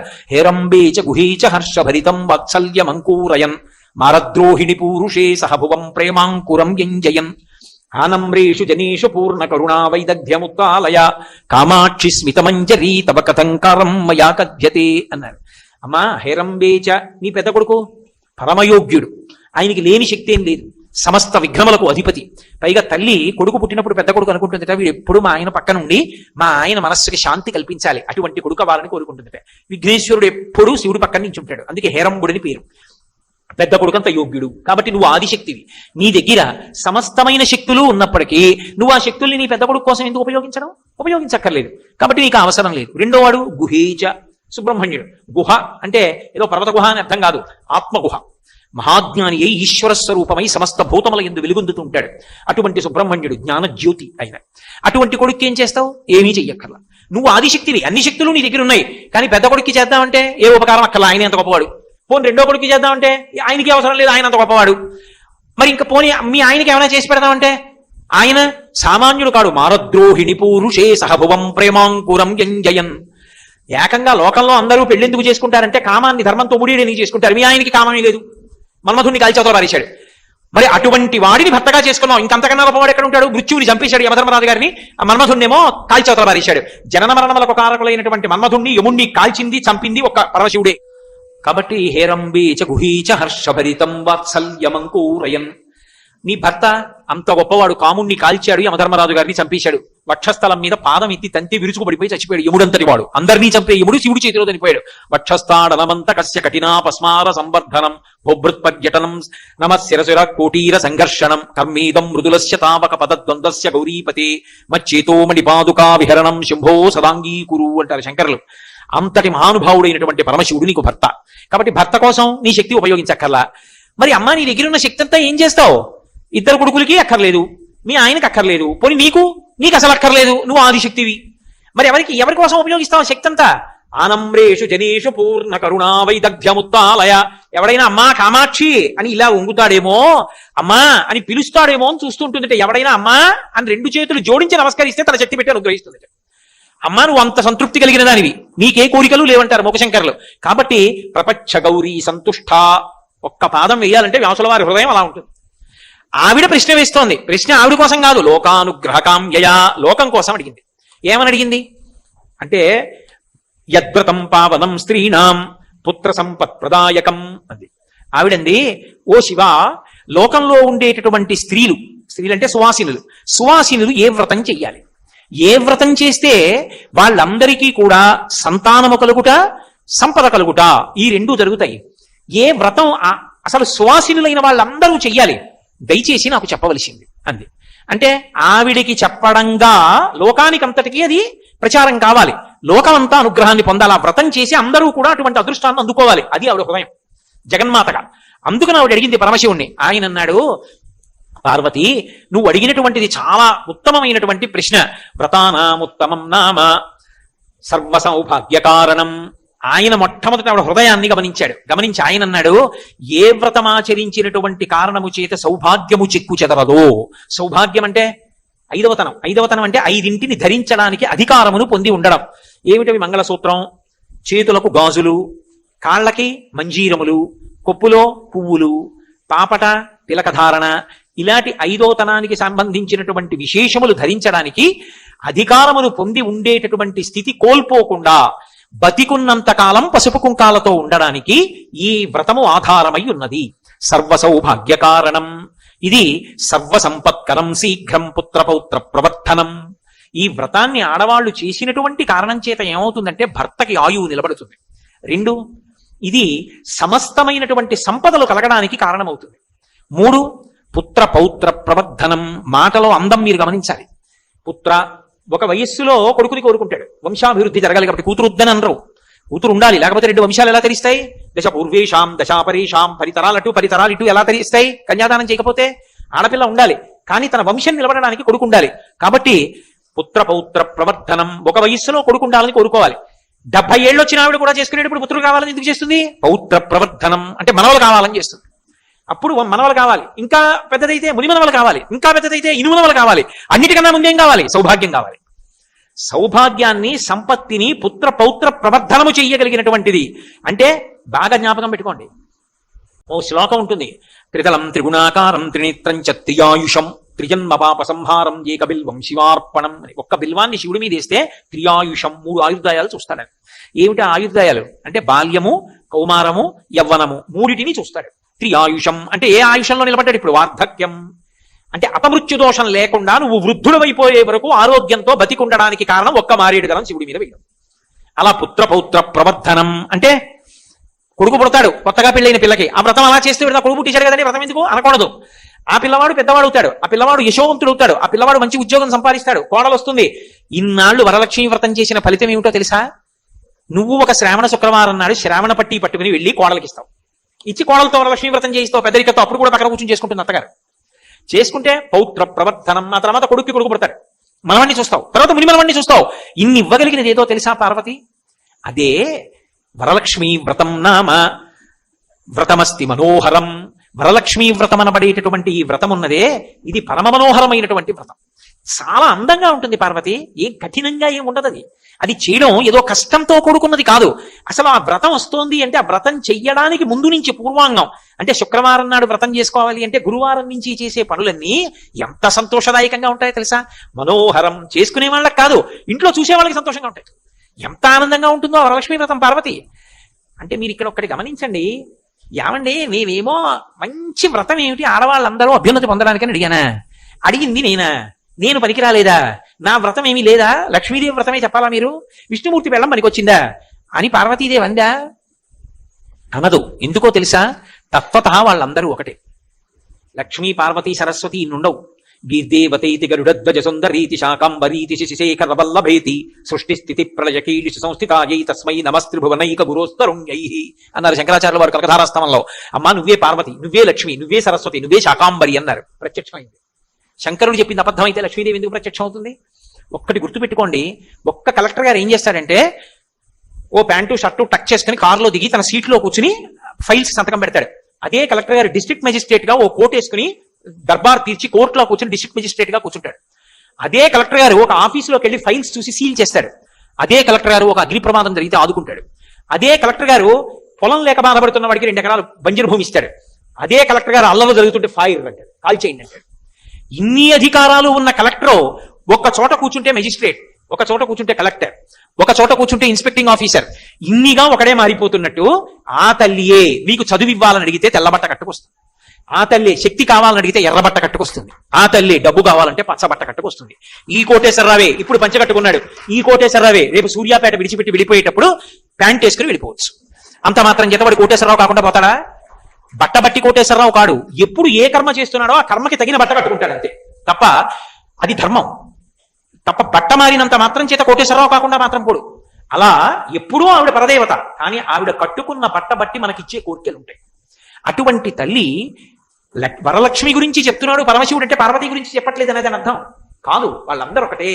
అందుకే తిక్కన గారు భారతం చేస్తూ శ్రీయన గౌరినాబరగు చిల్వకు చిత్తము పల్లవింప భద్రాగితమూర్తి అయి హరిహరంబగు రూపము దాల్చి విష్ణు రూపాయ నమశివాయ అని ఎవరు అంటున్నారో అటువంటి భక్తులందరినీ కూడా అనుగ్రహించేవాడా అని పిలిచారు. లక్ష్మి అంటే పార్వతి. శ్రీయన గౌరినాబరగు చెల్వకు చిత్తము పల్లవింప అన్నారు. లక్ష్మియే పార్వతి అని. కాబట్టి ఆ తల్లికి వరలక్ష్మి వ్రతం నామ వ్రతమస్తి మనోహరం. వ్రతములలో మనోహరమైన వ్రతం పార్వతీ వరలక్ష్మీ వ్రతం. ఈ వ్రతం ఎలా చెయ్యాలో తెలుసా అని ఆయన మొదలుపెట్టి ఇది ఎవరు చెయ్యాలో ఎలా చెయ్యాలో లక్ష్మీదేవి చెప్పింది ఒకప్పుడు. ఎవరికి చెప్పిందో తెలుసా పార్వతి? కుండిన నగరం అని ఒక నగరం ఉండేది. ఆ నగరంలో చారుమతి అని ఒక స్త్రీ ఉండేది. ఆమె పేరు చారుమతి. మతి అంటే బుద్ధి, చారు అంటే చాలా హర్షించదగిన, మంచి విశాలమైనటువంటి బుద్ధి కలిగినది, ఆదరణీయమైన బుద్ధి కలిగినది. అటువంటి చారుమతి ఉంది. ఆవిడ ఎంత భక్తితో ఉంటే లక్ష్మీదేవి ఆవిడకి కనపడింది. ఇది పట్టుకోవాలి. వ్రతం చేసేటప్పుడు ఇది తెలుసుకోవాలి. వరలక్ష్మీ వ్రతం చెయ్యడానికి, అమ్మవారు ప్రీతి పొందడానికి కారణమేమి, ఎంత డాంబికంగా చేశావన్నది కాదు. చారుమతి పట్ల లక్ష్మీదేవి ఎందుకు ప్రీతి పొందినది అంటే వ్యాసుల వారు కొన్ని మాటలు చెప్పారు.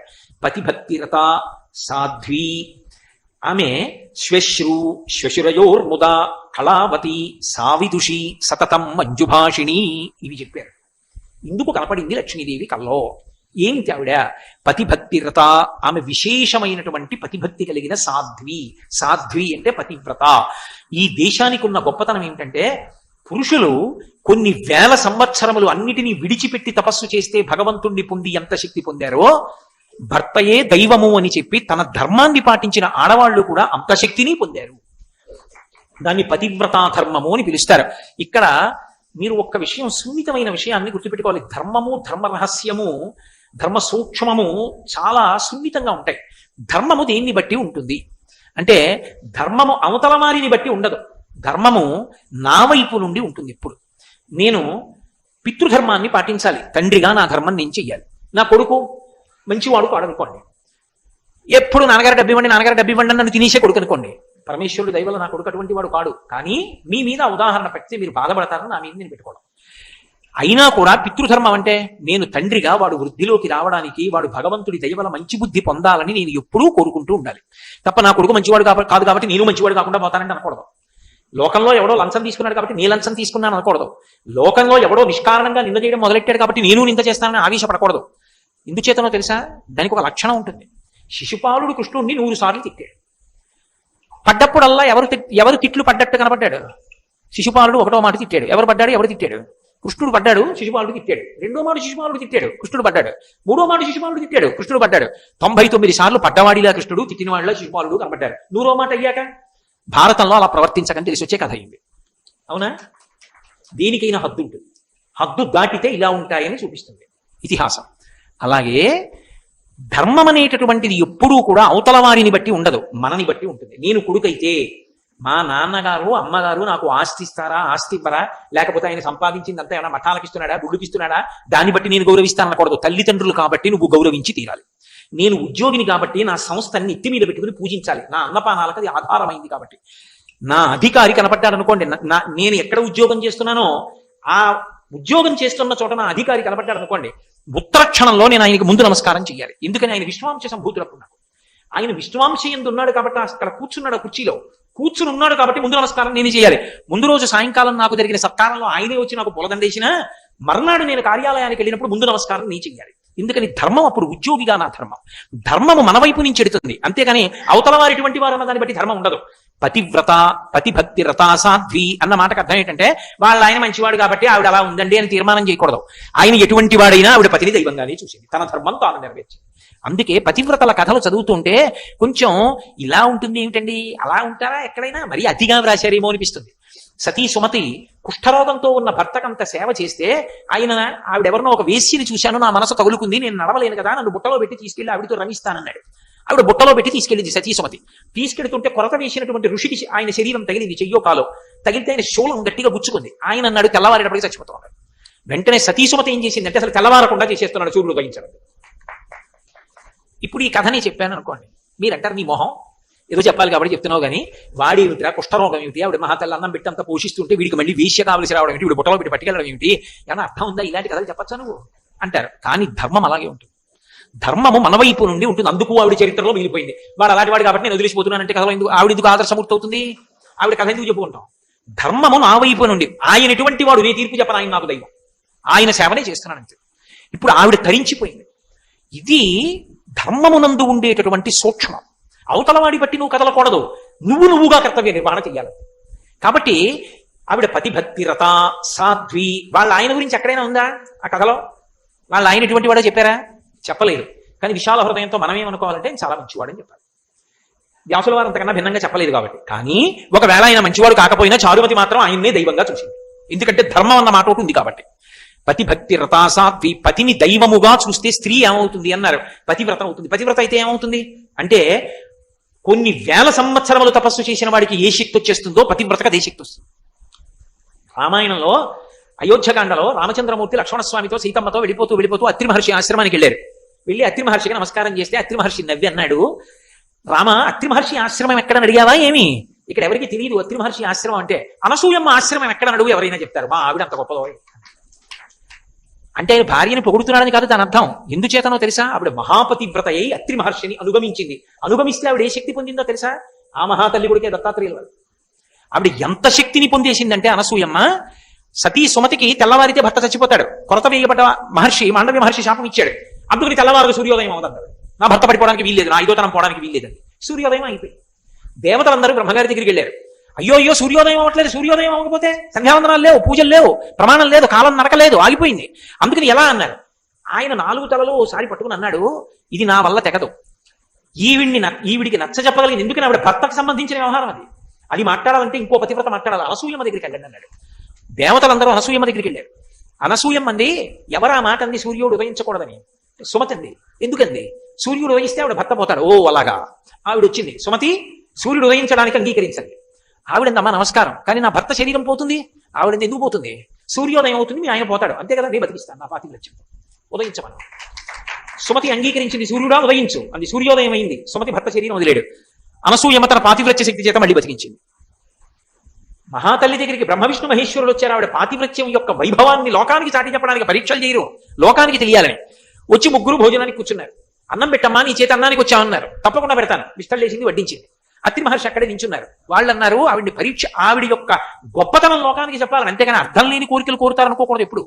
వాళ్ళు అన్నారమ్మా, మాకు నియమం ఉందమ్మా, మాకు వడ్డన చేసేటప్పుడు ఒంటి మీద బట్ట లేకుండా వడ్డన చెయ్యాలి, అలా చేస్తేనే మేము తింటామన్నారు. ఆవిడ ఒక్క క్షణం ఆలోచించింది, ఎలా? తప్పకుండా అలాగే చేస్తాను.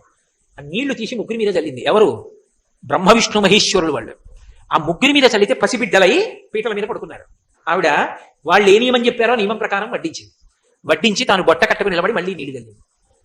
అన్నం తినండి అండి, మీరు ఎలా అడిగారో అలా వడ్డించా, తినండి అండి. వాళ్ళు ముగ్గురు భోజనం చేసిన తర్వాత ఆవిడంది, మీ పూర్వ రూపాలు బాగున్నాయి అని మళ్ళీ పసిపిల్లల్ని చేసి ఊయల్లో పెట్టి ఊపుకుంటారు. ముగ్గురు అమ్మలు హడిలిపోయారు. ఇదేమిటి మా ముగ్గురు భర్తలు వెళ్ళి పిల్లలై కూర్చున్నారు అనసూయమ్మ దగ్గర నుంచి, అమ్మ మాకు ఇచ్చేయమ్మా అన్నారు. అంటే అప్పుడు మళ్ళీ నీళ్లు చల్లింది. కోడళ్ళు బాధపడుతున్నారు, వెళ్ళి రెండింది. ముగ్గురు మూర్తులకు తల్లి మహాపాతివ్రత్యం వచ్చారు. అందుకే వాల్మీకి మహర్షి ఏమి వర్ణించారో అనసూయమ్మని. ఆ అత్రి మహర్షి మూల పురుషుడుగా వచ్చినటువంటి గోత్రం ఆత్రేయస గోత్రం. అందులో పుట్టిన వాళ్ళు ఎంత అదృష్టవంతులు. అటువంటి అత్రి భార్య అయినటువంటి అనసూయమ్మ సీతమ్మని పిలిచి మాట్లాడుతూ గడగడ వణికిపోతూ ఎండుటాకు ఎలా ఉంటుందో అలా ఉంది అన్నారు మహర్షి. ఆవిడ సీతమ్మని పిలిచి ఒక ప్రశ్న వేసింది, ఏమమ్మా మీ ఆయన అంత ధనుర్ధరుడు, అంత కోదండ విద్యాపారంగతుడు, ఓ రాత్రి దశరథ మహారాజు గారు పిలిచి నీకు రాజ్యం ఇవ్వట్లేదురా, కైకమ్మ 14 ఏళ్ళు అరణ్యవాసం చేయమంది నిన్ను, అందుకని రాజ్యం ఇవ్వని వెళ్ళిపో అన్నాడు. మీ ఆయన అలాగే అడగారండి అని మీ మామగారు ఇచ్చిన వరాన్ని నిజం చేయడం కోసమని అరణ్యానికి వచ్చేసాడు, చేతకాని వాళ్ళ కనపడలేదా అని. సీతమ్మంది, అమ్మ లోకంలో రాత్రి మద్యపానం చేసి వచ్చి భార్యని పశువుని కొట్టినట్టు కొట్టి పడుకునేటటువంటి భర్తలు ఉన్నారు. అయినా భార్య నిద్రలు ఇచ్చి మంగళసూత్రాలు కళ్ళకద్దుకుని ఆయన బతికుండాలని కోరుకుంటుంది. అపకీర్తి తెచ్చి అప్రతిష్టతో బతుకుతున్న భర్తలు ఉన్నారు. అయినా వాడు బతికుండాలని ఆ ఇల్లాలు కోరుకుంటుంది. అమ్మా నా భర్త రాజ్యం పోయిన ధర్మానికి కట్టుబడ్డాడమ్మా, అటువంటి భర్తని పొందినందుకు పొంగిపోతున్నాను. కౌగలించుకుని అనసూయమ్మ సీతమ్మని, ఇంత చిన్న వయస్సులో నీకు ఎలా తెలిసిందమ్మా ఇంత ధర్మం అంది. ఆవిడంది, ప్రాణి ప్రధాన కాలేనా యత్పురాత్మగ్ని సన్నిధవు అనుశిష్టా జనన్యాస్మి వాక్యం తదపి మే ధృతం అంది. అమ్మా ఆఖరికి కన్యాదానం చేసే ముందు కూడా మా అమ్మ నాకు అత్తవారింట్లో పిల్ల ఎలా ప్రవర్తించాలో చెప్తూనే ఉందమ్మా, పతివ్రతా ధర్మాలు నేర్పిందమ్మా, అందుకే నా మనసు ఇంకొకలా వెళ్ళదమ్మా అంది. అంటే అప్పుడు అనసూయం అంది, అసలు అద్భుతం అండి ఆ శ్లోకం. ఏమి వాల్మీకి మహర్షి రుణపడిపోయాం ఆయనకి జాతి అంతా. ఆవిడంటుంది, నాతో విశిష్టం పశ్యామి బాంధవం విమృశంత్యహం సర్వత్ర యోగ్యం వైదేహి తపకృతమిహావ్యయం అంది. ఓ సీత, నాకు అనిపిస్తోంది భర్త ఇవ్వగలిగిన వాడు ఆడదానికి ఈ లోకమునందు ఇంకొకడు లేడు, అంగీకరిస్తావా? తప్పకుండా. ఆవిడ వివరించింది మన కోసం. ఒక తండ్రి ఉంటాడు, నా కూతురే ఉంది, నా కూతురికి నేను తండ్రిని, నా కూతురికి తండ్రిగా నేను ఏమి ఇవ్వగలను? దాంతో పెళ్లికి ముందు రుక్మిణీ కళ్యాణం చేయిస్తాను, లేకపోతే ఏదో కాత్యాయని వ్రతం చేయిస్తాను, దానికోసం గుళ్ళ కెడతాను, గోపురాలు కెడతాను. దానికి జీవితంలో పరిపూర్ణమైన తృప్తినిచ్చేవాడెవరు? దాని భర్త. ఆయన నా అదృష్టమైన ఇలాంటి ఇల్లాలు అంటే గజారోహణం చేయించినట్టు పొంగిపోతుంది. దానికి తల్లి అనిపించుకునే అదృష్టం నా అల్లుడి వలన కలుగుతుంది. నా అల్లుడు చేసే పుణ్యంలో సగభాగం దానికి వెళ్ళిపోతుంది. నా అల్లుడు సంపాదించిన ఐశ్వర్యం దానికే చెందుతుంది. అది కూడా అదే యజమానురాలు, అదే అతని లక్ష్మి. అది నా అల్లుడికి పట్టెడు పలహారం పెడితే ఈశ్వరుడికి ప్రాతకాల నైవేద్యం పెట్టినట్టు, మధ్యాహ్న భోజనం పెడితే మహానైవేద్యం పెట్టినట్టు, రాత్రి నా అల్లుడి కాళ్ళు పడితే అది పరమేశ్వరుడికి పాదసంవాహనం చేసినట్టు, నా అల్లుడు సంతోషించడానికి ఒక పాట పాడితే ఈశ్వరుడి ముందు గానం చేసి రాజోపచారం చేసినట్టు. నేను ఒక పూజ చేసుకోవాలంటే నా మనసు అక్కడ నిలబెడితేనే పూజ పూర్తవుతుంది. నా మనసు అక్కడ పెట్టి నేను నైవేద్యం పెడితేనే ఈశ్వరుడు ఆ అన్నాన్ని పుచ్చుకోవచ్చు. కానీ నా భార్య పరమ ప్రేమతో తీసుకొచ్చి పెట్టింది అనుకోండి, నేను తింటే పరమేశ్వరుడు తిన్నాడని దాని ఖాతాలో వేస్తారు. కాబట్టి భర్త ఇచ్చినటువంటి అమితమైనటువంటి పుణ్యాన్ని ఏ పురుషుడు ఇస్తాడు? నేను ఎంతో కష్టపడి ఒక దేవాలయానికి 100 ప్రదక్షిణాలు చేశాను అనుకోండి, 50 ప్రదక్షిణాల పుణ్యం నా భార్య ఖాతాలో వేసేస్తాడు. 50 ప్రదక్షిణ పుణ్యాలే నాకుంటుంది. ఎందుకు ధర్మశాస్త్రానికి ఆ పక్షపాతం? అంటే నేను 100 ప్రదక్షిణాలు చేసి ఇంటికి వెళ్ళేటప్పటికి తినడానికి పలహారం ఎవరు చేశారు? అది చేసి పెట్టింది. లేకపోతే ప్రదక్షిణాలు ఎక్కడి నుంచి చేస్తాను?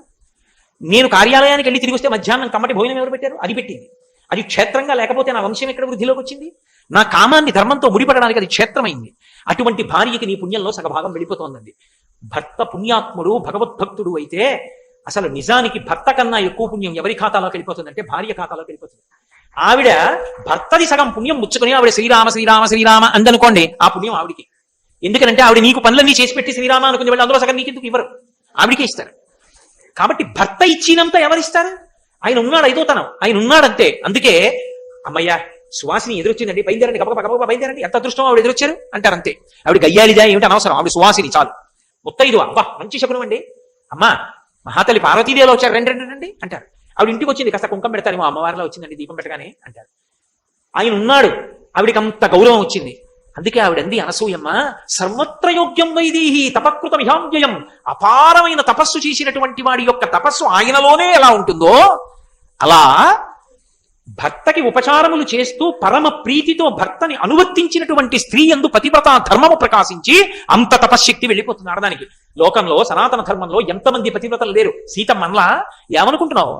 నేనే తలుచుకుంటే అసందేశప్తురామశ్చా తపశ్చానుపాలనాత్ నత్వాం కుర్మి దశగ్రీవ భస్మ భస్మార్హి తేజస అంది.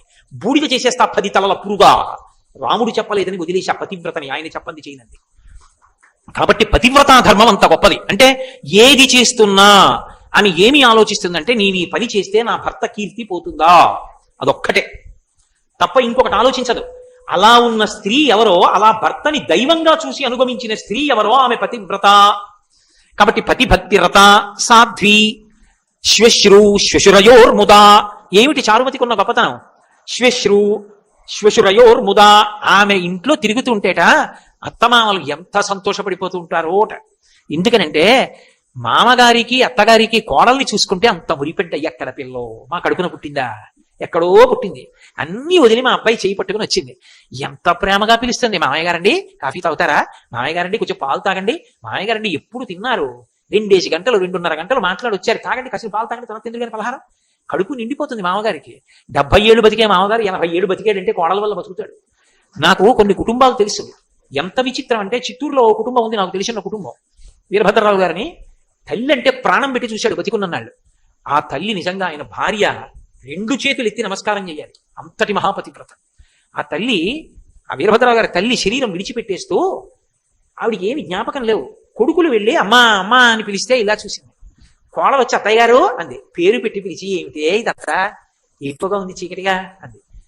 ప్రాణం పోయేటప్పుడు కూడా కోడలి పిలుపుకి స్పందించి ఎంత ప్రేమతో లాలించిందో పసిపిల్లల ఆవిడ.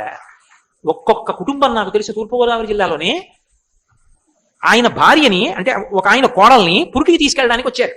ఏదో 4-5 ఏళ్ల తర్వాత ఆలస్యంగా గర్భిణి అయింది ఆవిడ.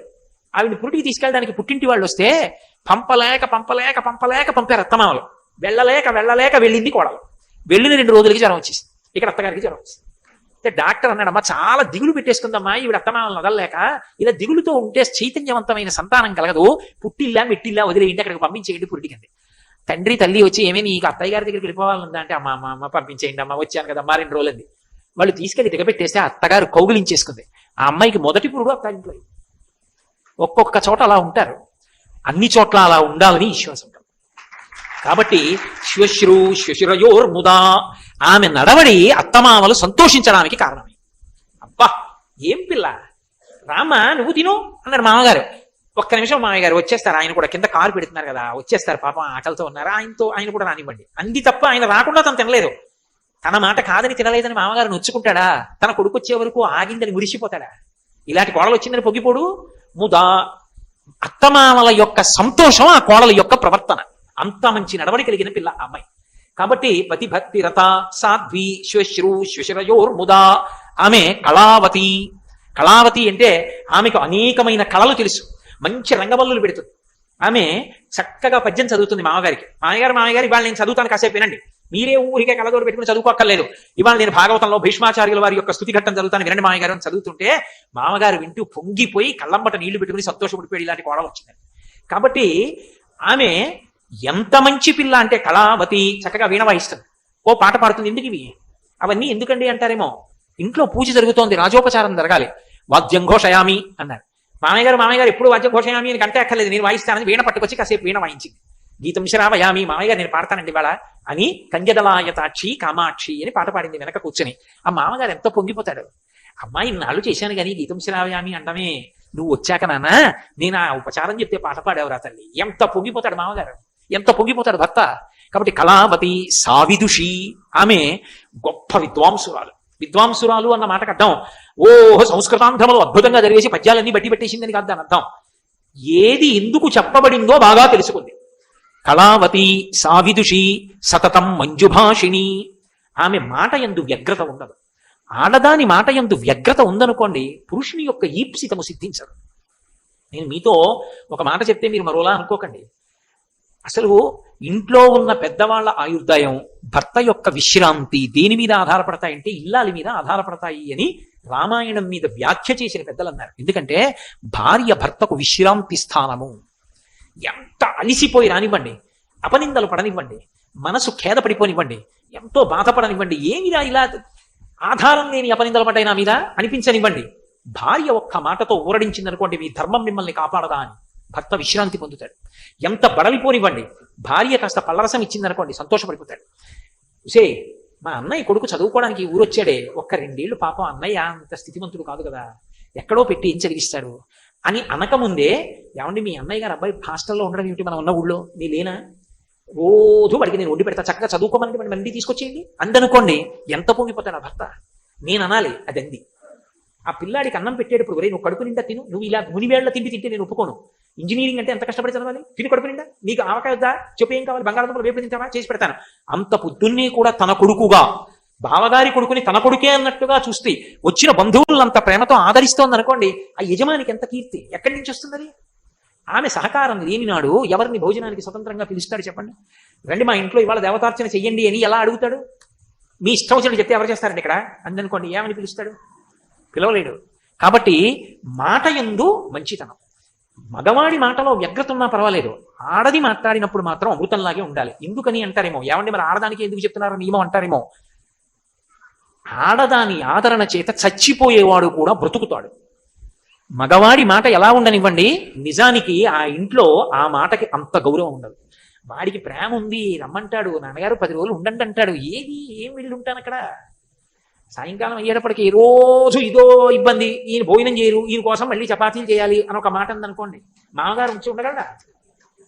కొడుకు నాన్నగారు పాపం మీరు ప్రతి నెల మనవల్ని చూసుకోవడానికి వస్తున్నారు, అస్తమానం ఏం వస్తారు లేండి నాన్నగారు, 2 నెలలు పోయాక నేను తీసుకొస్తానులేండి, ఈసారి మనవల్ని అలా తిరగండి, మీరు ఎక్కడ పడిపోయారంటే ఇబ్బంది అని కొడుకన్నా ఊరుకోండి, 2 నెలల తర్వాత మనం తీసుకెళ్ళమేంటి, మామయ్య గారు ఇంటికి వచ్చి ప్రతి నెలను 4 రోజులు ఉంటే పిల్లలు ఎంత సంతోషపడిపోతున్నారో నాకు ఎంత సంతోషంగా, మామయ్య గారు మీరు ఆయన మాట వెనకండి అందనుకోండి, 15 రోజులకోసారి వెళ్తాడు ఆ పెద్ద ఆయన ఇంటికి. అది నేను తక్కువ చేసి అంటలేదు, వాళ్ళ గొప్పతనాన్ని ఆవిష్కరిస్తున్నాను. వాళ్లే కుటుంబముల యందు శాంతికి కారకులు. అసలు అంతవరకు ఎందుకండి? ధర్మం ఎవరి వల్ల నిలబడుతుంది? మగవాడి వల్ల నిలబడదు. నేను ఇన్ని ఉపన్యాసాలు చెప్తే ఉపయోగం, ఎంతమంది ఎంత ప్రచారం చేస్తే ఉపయోగం, సభకి ఎంతమంది వచ్చారన్నది ప్రధానం కాదు, బొట్టు ఎంతమంది పెట్టుకుంటారన్నది ప్రధానం. బోడినుదురులతో ఎంతమంది వచ్చి సభలో కూర్చుంటే మాత్రం సనాతన ధర్మం నిలబడుతుంది, బొట్టు పెట్టుకుంటే సనాతన ధర్మం నిలబడుతుంది. ఒరే బొట్టు పెట్టుకోకుండా ఉండకూడదు నాన్న, బొట్టు పెట్టుకో. చిన్నప్పుడు అమ్మ నేర్పింది అనుకోండి, 1000 మంది చెప్పక్కర్లా, అమ్మ చెప్పినంత మాత్రం చేతబడి జీవితంలో బొట్టు మానడు, బొట్టు పెట్టుకుంటాడు. అసలు ధర్మం కూడా ఆడదాని వల్ల నిలబడుతుంది. శివాజీ అంత గొప్పవాడయ్యాడంటే తల్లి వల్ల అంత గొప్పవాడయ్యాడు, జిజిబాయి వల్ల. శంకరాచార్యులు వారు సన్యసించారు అంటే తల్లిగారి యొక్క అనుమతితో సన్యసించారు. రమణ మహర్షి ఏకంగా గుడే కట్టారు తల్లికి. చంద్రశేఖరేంద్ర సరస్వతి మహాస్వామి శరీరం విడిచిపెట్టేసే ముందు కూడా అమ్మవారి యొక్క చిత్రం చూసి విడిచిపెట్టారు. అమ్మ అంటే అంత గౌరవం ఈ దేశంలో. మాతృదేవో భవ మొదటి నమస్కారం. కాబట్టి కళావతి సావిదుషి సతతం మంజుభాషిణి, ఆవిడ సతతం ఎప్పుడు మంజుభాషిణి, పరమ సంతోషంగా నవ్వుతూ చక్కగా మాట్లాడుతుంది. పుల్ల విరుపు మాటలు, ఎప్పుడూ వాళ్ళ మీద వీళ్ళ మీద నేరాలు. భర్త అక్కడికి వెళ్ళకూడదు, వెళ్ళొస్తే ముఖం ఇలా పెట్టేసుకుని ఇంకా తను చెప్పినట్టు వాడు బతకాలి తప్ప వాడు కోరుకున్నట్టు వాడు ఏం చేయకూడదు. ఇంకేం దరిద్రం ఆ ఇంట్లో, ఇంకా వాడికి ఏం సంతోషం ఉంటుంది. కాబట్టి అలా లేదు చారుమతి. ఇవి బాగా జ్ఞాపకం పెట్టుకోవాలి. లక్ష్మీదేవి దీని చేత ప్రసన్నురాలైనది, ఈ కారణముల చేత ప్రసన్నురాలైనది. అయి తస్యాహ ఈ కారణముల చేత ప్రసన్న చిత్తాయాహ లక్ష్మీ స్వప్నగతా తదా, ఎంతో ప్రీతి చెందింది ఆవిడ. అందరినీ చూస్తుంటుంది. ఈవిడిని ఒకరికి ఇల్లాలని చేశాను, పసుపు కుంకాలు ఇచ్చాను, కీర్తినిచ్చాను, లక్ష్మీని చేశాను. ఇటువంటి ఆవిడ ఎంత బాగా ప్రవర్తిస్తోందిరా. ఒక ఆడది ఎలా ప్రవర్తించాలో అలా ప్రవర్తిస్తోంది. సువాసిని పూజ అని శారదా నవరాత్రుల్లో చేస్తుంటారు. చాలా చోట్ల సువాసిని పూజ చేస్తే ఏం చేస్తారంటే లక్ష్మీదేవి నామాలో లలితాదేవి నామాలో చెప్పి చేస్తుంటారు. కానీ అసలు యథార్థానికి సువాసిని పూజ చేస్తే ఏ నామాలు చెప్పాలో తెలుసా? దానికి కల్పం ఉంది. సువాసిని నామాలను ఉన్నాయి, వాటితోనే పూజ చేయాలి. ఆ సువాసిని పూజ చేసేటప్పుడు నామాలు ఏమిటుంటాయో తెలుసా? ఇంటికి వచ్చిన వాళ్ళని ప్రేమతో పలకరిస్తుంది, గురువుగారు కనపడితే వంగి నమస్కారం చేస్తుంది, తన భర్తని దైవంగా భావిస్తుంది, అత్తమావల్ని సేవిస్తుంది, తల్లిదండ్రుల యందు గౌరవం ఉన్నది, ఇరువంశములకు ఖ్యాతి తెచ్చింది, మరుదుల్ని వాళ్ళని కన్న బిడ్డల్లా చూస్తుంది, అతిథుల పాలిట అన్నపూర్ణ, విద్వాంసురాలు, ధర్మమునందు అనురక్తి కలిగినది, పురాణ శ్రవణమునందు ఎంతో ఉత్సాహం ఉన్నది, భగవద్భక్తి కలిగినది, పెద్దల సేవ చేయునది. ఈ నామాలన్నీ ఉంటాయి సువాసిని కల్పంలో. మేము ప్రతి సంవత్సరం సువాసిని పూజ చేయిస్తుంటాం. శారదా నవరాత్రుల్లో చేయించినప్పుడు ఈ కల్పంతోనే చేయిస్తాం. ఈ నామాలతో చేస్తారు. అంటే మీరు ఒకటి గుర్తుపెట్టుకోండి, అమ్మవారికి ఉపచారాలతో పూజ ఎలా ఉందో అలా బ్రతికిన ఆడదానికి పరదేవతగానే పూజ చేస్తారు ఆ నామాలతో. ఇవాళ చాలా మందికి తెలియక అసలు ఆ నామాలతో పూజ మరుగున పడిపోతుంది. కాబట్టి అటువంటి ఆమె, కాబట్టి ఆమె యొక్క గుణములు చూసింది. తస్యా ప్రసన్న చిత్తాయా, ఎంతో సంతోషపడిపోయింది లక్ష్మీదేవి. సంతోషపడి లక్ష్మీ స్వప్నగత తదా, ఆమె యొక్క కలలోకి వెళ్ళింది. చారుమతి కలలోకి వెళ్ళి, చారుమతి నేను వరలక్ష్మిని అంది. లేకపోతే ఆవిడెవరు?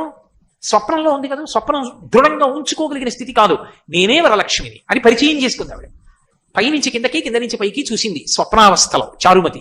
చూసి స్తోత్రం చేసింది లక్ష్మీదేవి. అమ్మా ఎంత గొప్పదానివమ్మా, నారాయణ ప్రియే దేవి, నారాయణుని యొక్క ప్రియమైన ఇల్లాలివి, లోకమునకంతటివి తల్లివి, అమ్మా నీకు నమస్కారం అని 2 చేతులెత్తి నమస్కరించింది.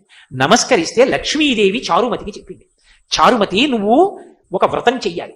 ఆ వ్రతము నువ్వు చేసిన కారణం చేత ఏమిటి ఆవిడ ఉద్దేశం? లోకమంతా చేస్తుంది. ఇప్పుడు వ్రతం చేయడానికి అసలు అర్హత ఏమిటి? మొదటిది సువాసినిత్వం, 2 అటువంటి గుణములను ప్రయత్నపూర్వకంగా అలవాటు చేసుకోవడం. ఇప్పుడు ఆమె వ్రతం చెయ్యాలి. ఎప్పుడు చెయ్యాలి? వరలక్ష్మి వ్రతం. ఎలా చెయ్యాలి? సాక్షాత్తు లక్ష్మీదేవి చెప్పింది. ఈ వ్రతం చేసినప్పుడు ఏం చెయ్యాలంటే ఇంటికి ఈశాన్య భాగమునందు లేదా ఉత్తర దిక్కునందు ఆవు పేడతో అలకాలి. ఇది అత్యంత ప్రధానం. ఒక వ్రతం చేసేటప్పుడు కల్పంలో ఏం చెప్పారు అనేటటువంటి దానికి చాలా పెద్దపీట వేసి చాలా జాగ్రత్తగా తెలుసుకోవాలి. అది నేను అందుకే 3 రోజుల ముందు కథ చదవండి అన్నాను. ఎందుచేత? నేనేం పక్షపాత బుద్ధితో అనలేదు ఆ మాట. కథ చదవకపోతే అసలు వ్రతం చేసే విధానం తెలియదు సరిగ్గా. మీరు మీ ఇల్లు అయినా కూడా మనం ఆ ఇంట్లో తిరగకుండా ఎలా ఉంటాం? ప్రతి అంగుళం మనం కాలుతో తొక్కుతాం. పైగా మనం తిరిగినప్పుడు పవిత్రమైనటువంటి స్థితిలో ఉండొచ్చు, ఉండకపోవచ్చు. అక్కడ ఎంతో ధూళి పడుతుంది, అనేకమైన పురుగులు పాకుతాయి, అక్కడ మలమూత్రాలు విసర్జిస్తాయి. చీపురుతో తుడిచినంత మాత్రాన, నీటితో కడిగినంత మాత్రాన ఆ అపరిశుభ్రత అంతా పోయి భగవంతుడు వచ్చి కూర్చోవడానికి కావలసినంత యోగ్యత భూమికి సిద్ధించదు. మరి ఒక్కొక్కళ్ళు వచ్చి కూర్చోవాలి అంటే మన సంతోషానికి తగినట్టు వాళ్ళు కూర్చొని ఎంత మర్యాద చేశారా అని సంతోషించేటట్టు ఒక స్థానం ఇస్తున్నామా, ఇవ్వమా? ఇప్పుడు మీరు నాకు కూడా తీసుకొచ్చి ఓ కొయ్య కుర్చీ వేశారనుకోండి, నేను నా ఉపన్యాసంలో ఎంత మాత్రం తేడా చేయను, ఇలాగే చెప్తాను. మీరు నాకు ఆ కొయ్య కుర్చీ వేయకుండా ఓ చిన్న బల్ల వేశారనుకోండి, నేను ఆ బల్ల మీద కూడా కూర్చుని కూడా ఇలాగే చెప్తాను. నేను చెప్పడానికి వచ్చాను తప్ప కూర్చున్నప్పుడు సౌకర్యం గురించి చూసుకోవడానికి రాలేదు. కానీ మరి మీరెందుకు నా సౌకర్యం చూశారు? ఇంత వేదిక వేశారా, వేదిక మీద మళ్ళీ ఇంత సింహాసనం లాంటిది పెట్టారా, దీని మీద నన్ను కూర్చోమన్నారా, మీరు కింద కూర్చున్నారా, నేను చెప్తున్నది అంత శ్రద్ధగా ఆవు పాలు పితుకుతున్నప్పుడు ఎక్కడ కింద పడిపోతాయో అని బిందె పెట్టినంత జాగ్రత్తగా చెవులు పెట్టి వింటున్నారా? ఎందుకు నన్ను ఇంత ఎత్తు మీద కూర్చోబెట్టడం? అంటే ఆయన సౌకర్యంగా కూర్చుంటే ఆయన ఎక్కువసేపు మనతో మాట్లాడడానికి అవకాశం ఉంటుంది. మీరు ఇంటికి ఈశాన్య దిక్కున కానీ ఉత్తర దిక్కున కానీ అలకకపోతే అసలు అది భూమికి తగలగానే అందుకోదు. ఎందుకో తెలుసా? ఒక రాగి తీగలోకి విద్యుత్ వెళ్ళింది అనుకోండి, ప్రవహిస్తుంది. నీళ్లలోకి విద్యుత్ వదిలేను అనుకోండి, ప్రవహిస్తుంది. ఓ కొయ్య ముక్క మీదకి విద్యుత్ తీగ పెట్టాను అనుకోండి, ప్రవహించదు. రబ్బర్ తొడుగు మీదకి విద్యుత్ తీగని పెట్టాను అనుకోండి, ప్రవహించదు. పాదరసం బంగారం మీద పడింది అనుకోండి, తినేస్తుంది. పాదరసం నేల మీద పడింది అనుకోండి, నేలని తినలేదు. ఒక్కొక్క పదార్థంతో కలిస్తే అది దాన్ని అందుకుంటుంది, ఒక్కొక్కటి అందుకోదు. నేలకి